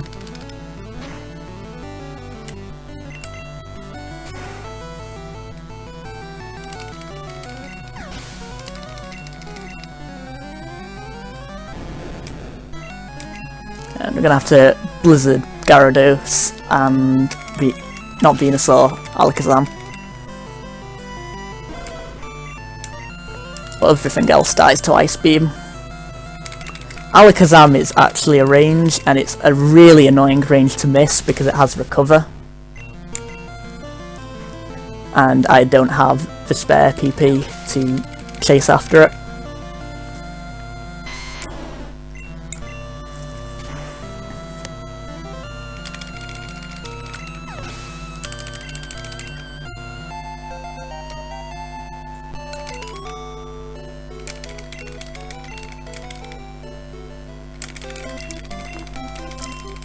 So now we just have 5 remaining fights with the 5 remaining Pokemon.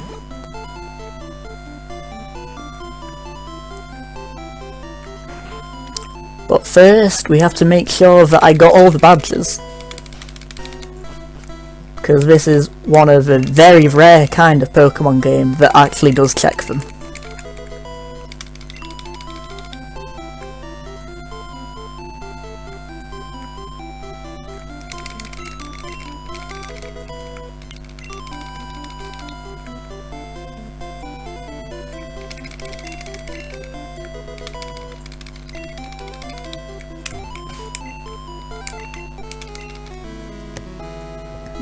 I'm also going to do a slight weenie strat here, and I'm going to pick up the Max Ether on this island, just in case I miss enough blizzards.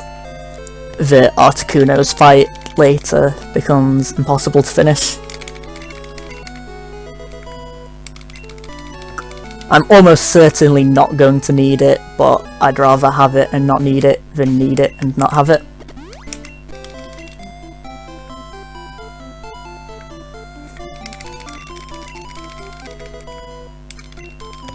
And we've finally made it past all the badge checks.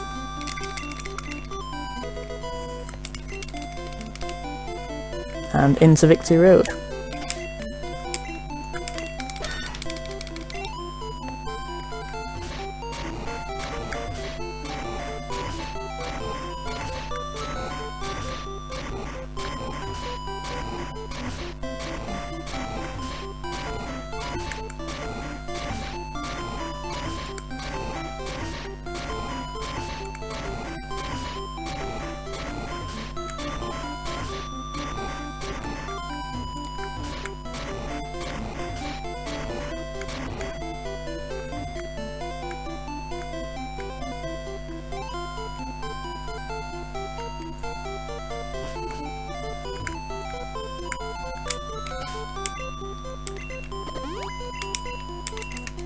Now hopefully I can not mess up my movement here and save a menu, which has been known to happen. Though I will likely mess up pushing this boulder coming up. No.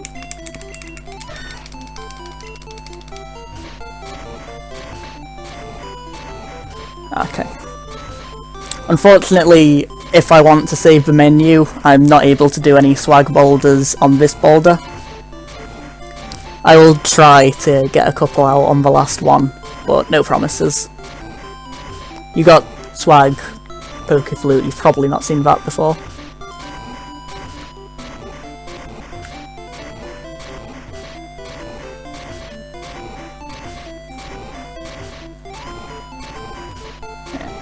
I could go down this ladder here and catch a Moltres, but Moltres is just not very good, so there's no real reason to get it. And I just bonked a couple of times, so rip good menuing.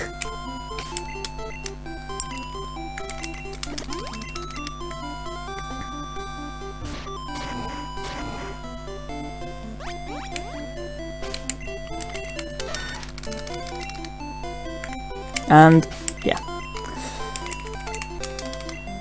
Also need a bike.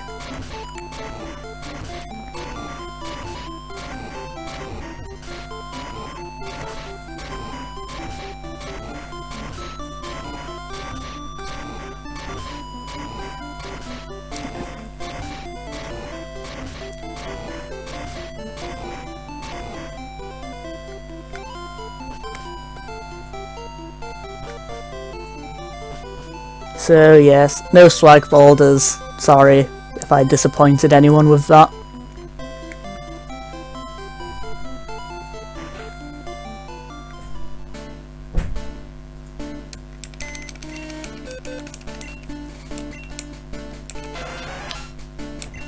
So now I'm going to deposit everything except Articuno and Kingler because I haven't used them yet.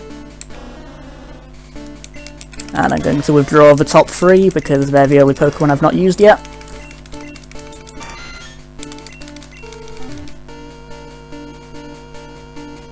And I'm also going to buy a ton of full restores because my team is quite underleveled, as you may have noticed. Alright. So now we're going to Rare Candy Pinsir to level 30, where it will learn Guillotine. We're going to teach Horn Drill to Tauros, and teach Horn Drill to Ponyta. We're going to PP up Guillotine on Kingler. Then we're going to teach Fissure to Tauros.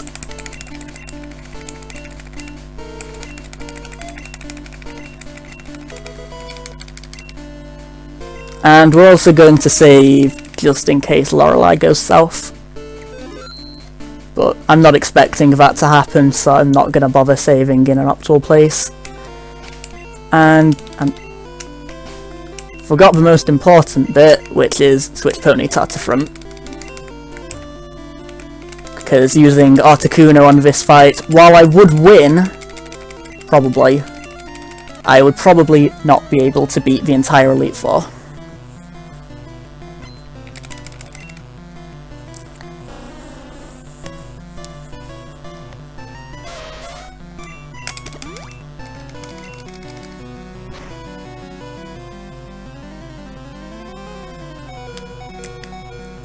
I'm going to heal that because I don't trust Dugong.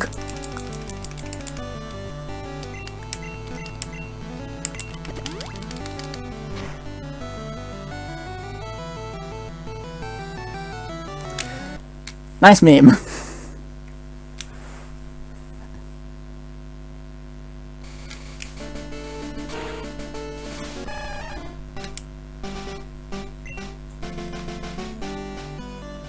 So yes, unfortunately, there's not much you can do about getting a crit takedown to the face.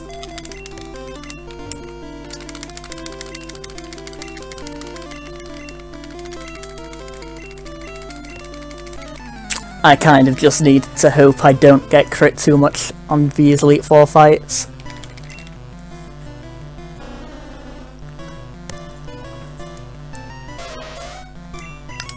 If I can just get double growl, or better yet, double rest, and then hold drills in the bottom, and I'm faster than Jinx, and I have an X accuracy.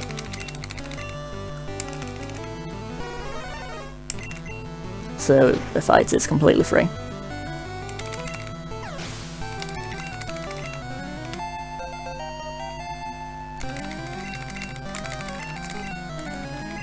Unfortunately, this Ponyta does attempt to learn Growl at level 35, which costs a small amount of time, but the level 36 isn't available on the floor I manipulated it. So we have to take small time loss somewhere for that.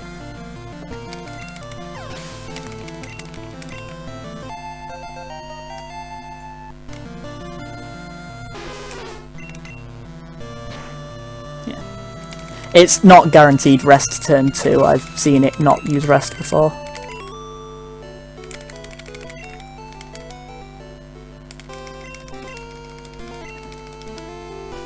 So we're also going to save for this fight, because this is probably an even more misguided lead.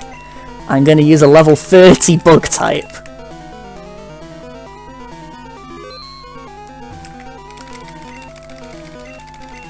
Against a guy with 2 onyxes.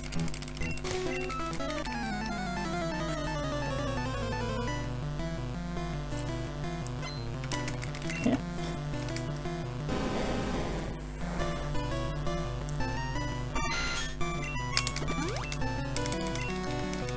This pincer is manipulated to have half decent defense, so I shouldn't die.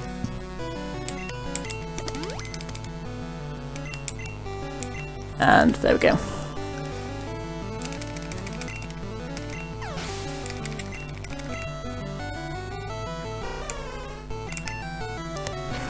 The next Elite Four fight is the hardest of the 5. So, while in runs I would just risk the chance of dying in these fights, I always save for Agatha, because it is just so likely to go wrong.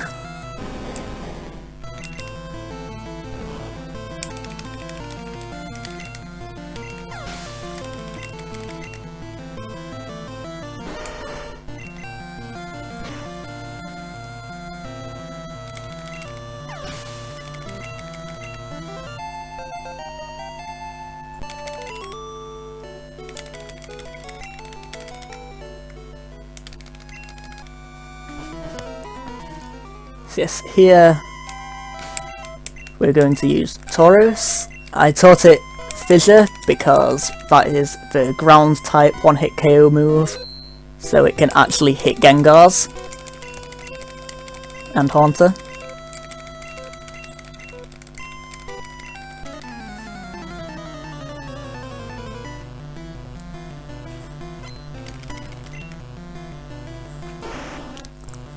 I need to set up 2x speeds and an x accuracy. If I'm lucky, I just get triple Dream Eater.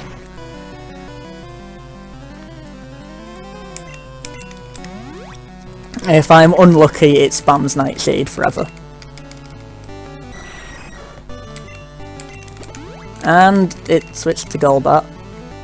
And that is an instant reset. Because I don't have enough X speeds to set up again on Golbat.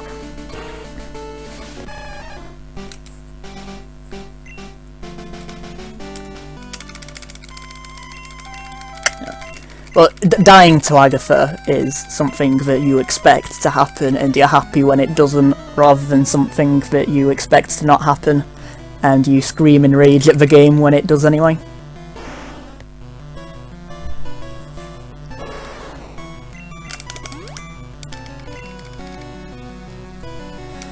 Surprisingly, Confuse Ray is one of the best moves it can use. Don't do it. Okay. Now I just need to not hit myself in confusion too long, because full restore does not heal confusion in this gen. So the only way I can heal it is by switching out, which is obviously not a good plan.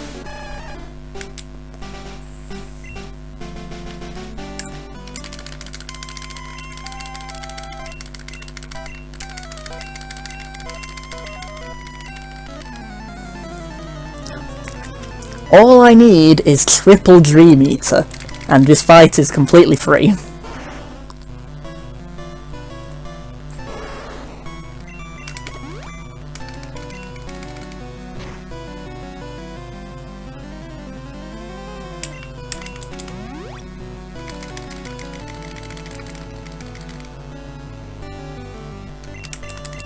And I do need to heal that, otherwise Dream Eater is a very dangerous move.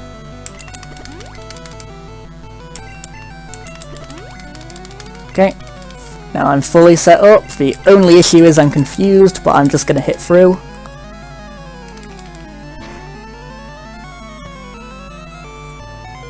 But I'm just going to hit through.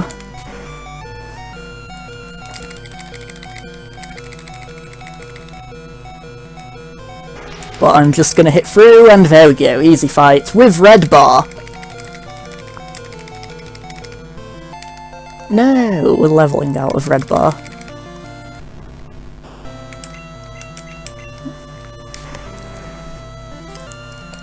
Third try is a little unlucky, but being able to beat Agatha at all with a single level 28 Pokémon is difficult, as I'm sure you can imagine.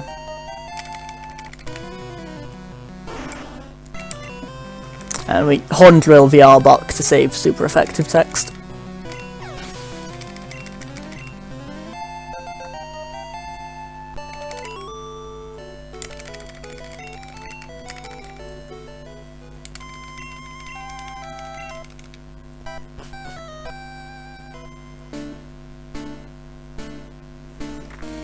Okay, 2 fights to go.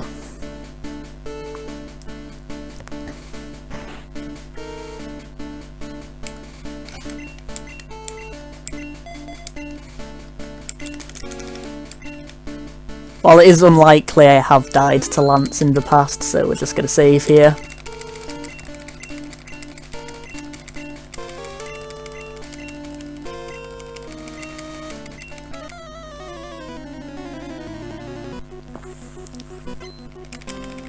Hopefully Gyarados is nice.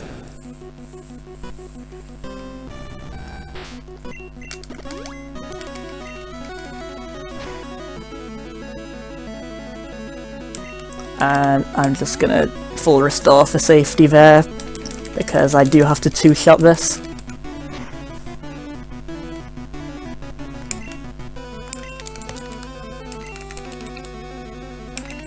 And that was my 1 spare Blizzard, so...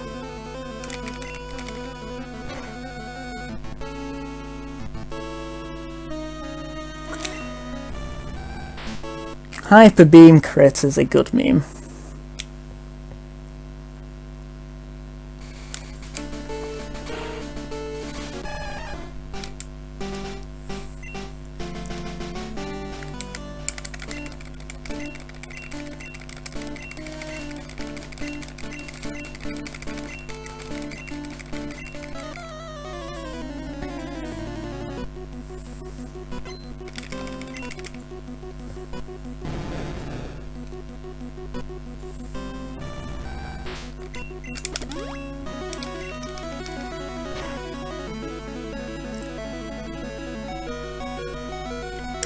Yeah.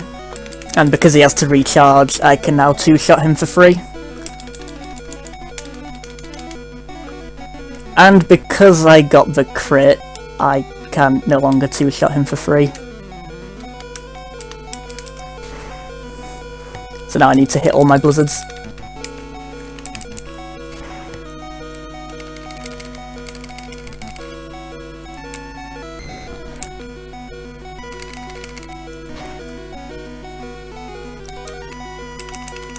Good thing I picked up the Max Ether.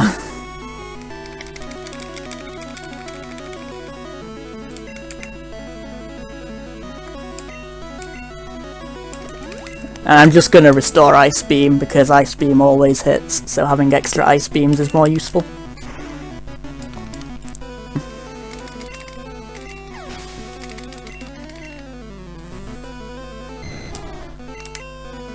So yeah, being a weenie paid off.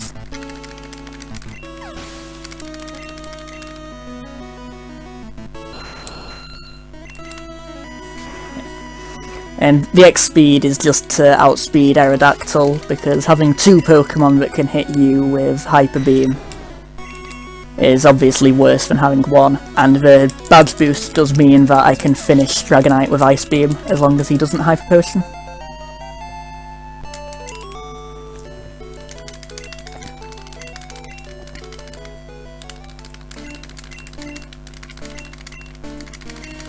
And now the only way I can die to champion is either me being an idiot or Sky Attack crit. So obviously I'm going to prepare for the Sky Attack crit and save the game.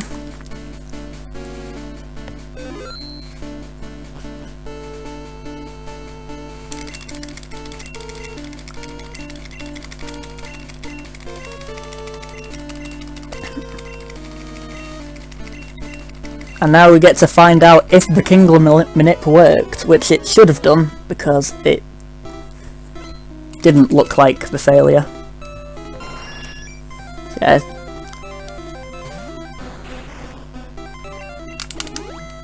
I'm just going to use all my remaining X items.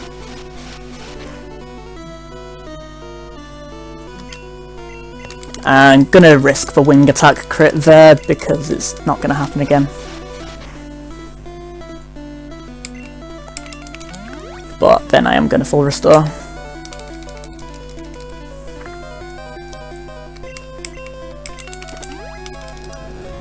And I should just barely survive this sky attack. Unless, of course, it crits.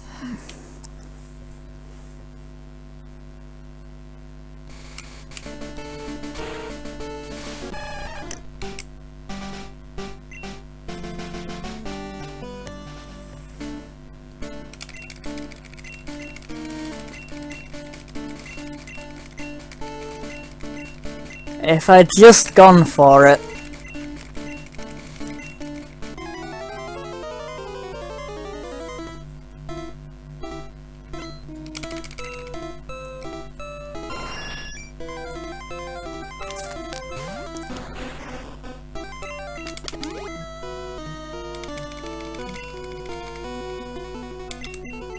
I set up the 2x speeds first because the defense badge boosts are useful for not taking damage.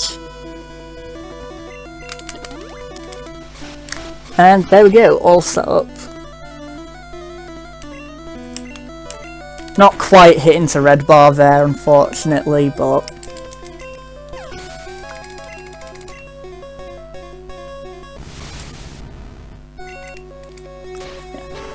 And because we have a decent speed DV, we are able to outspeed the Alakazam at +2.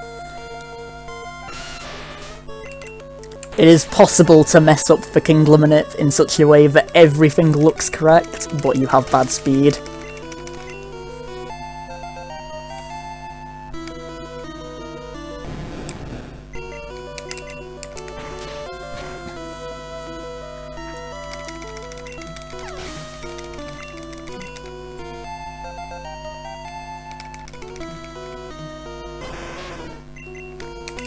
And I'm trying to buffer Pokeballs for some reason.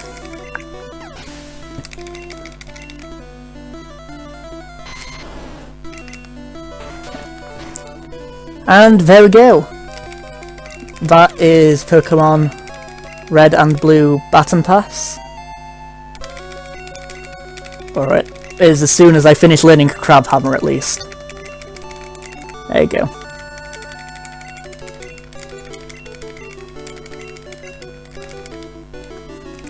We died to many fights, some I have actually never died to before, but at least we saved before all of them.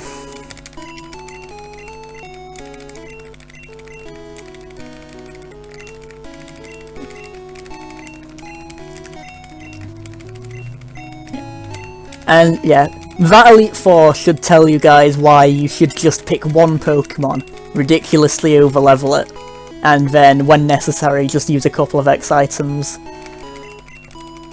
Because that is clearly much easier than what I just had to do.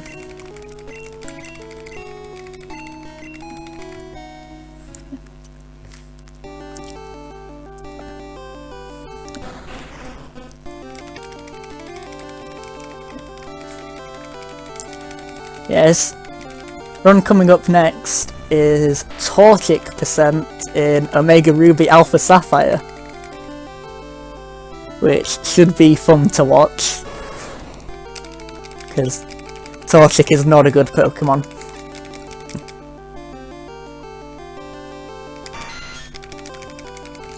I always forget how long the Hall of Fame is when you have 5 Pokemon.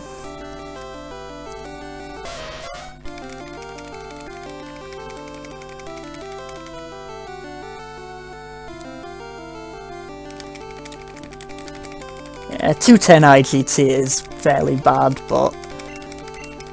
and time is coming up here when it fades.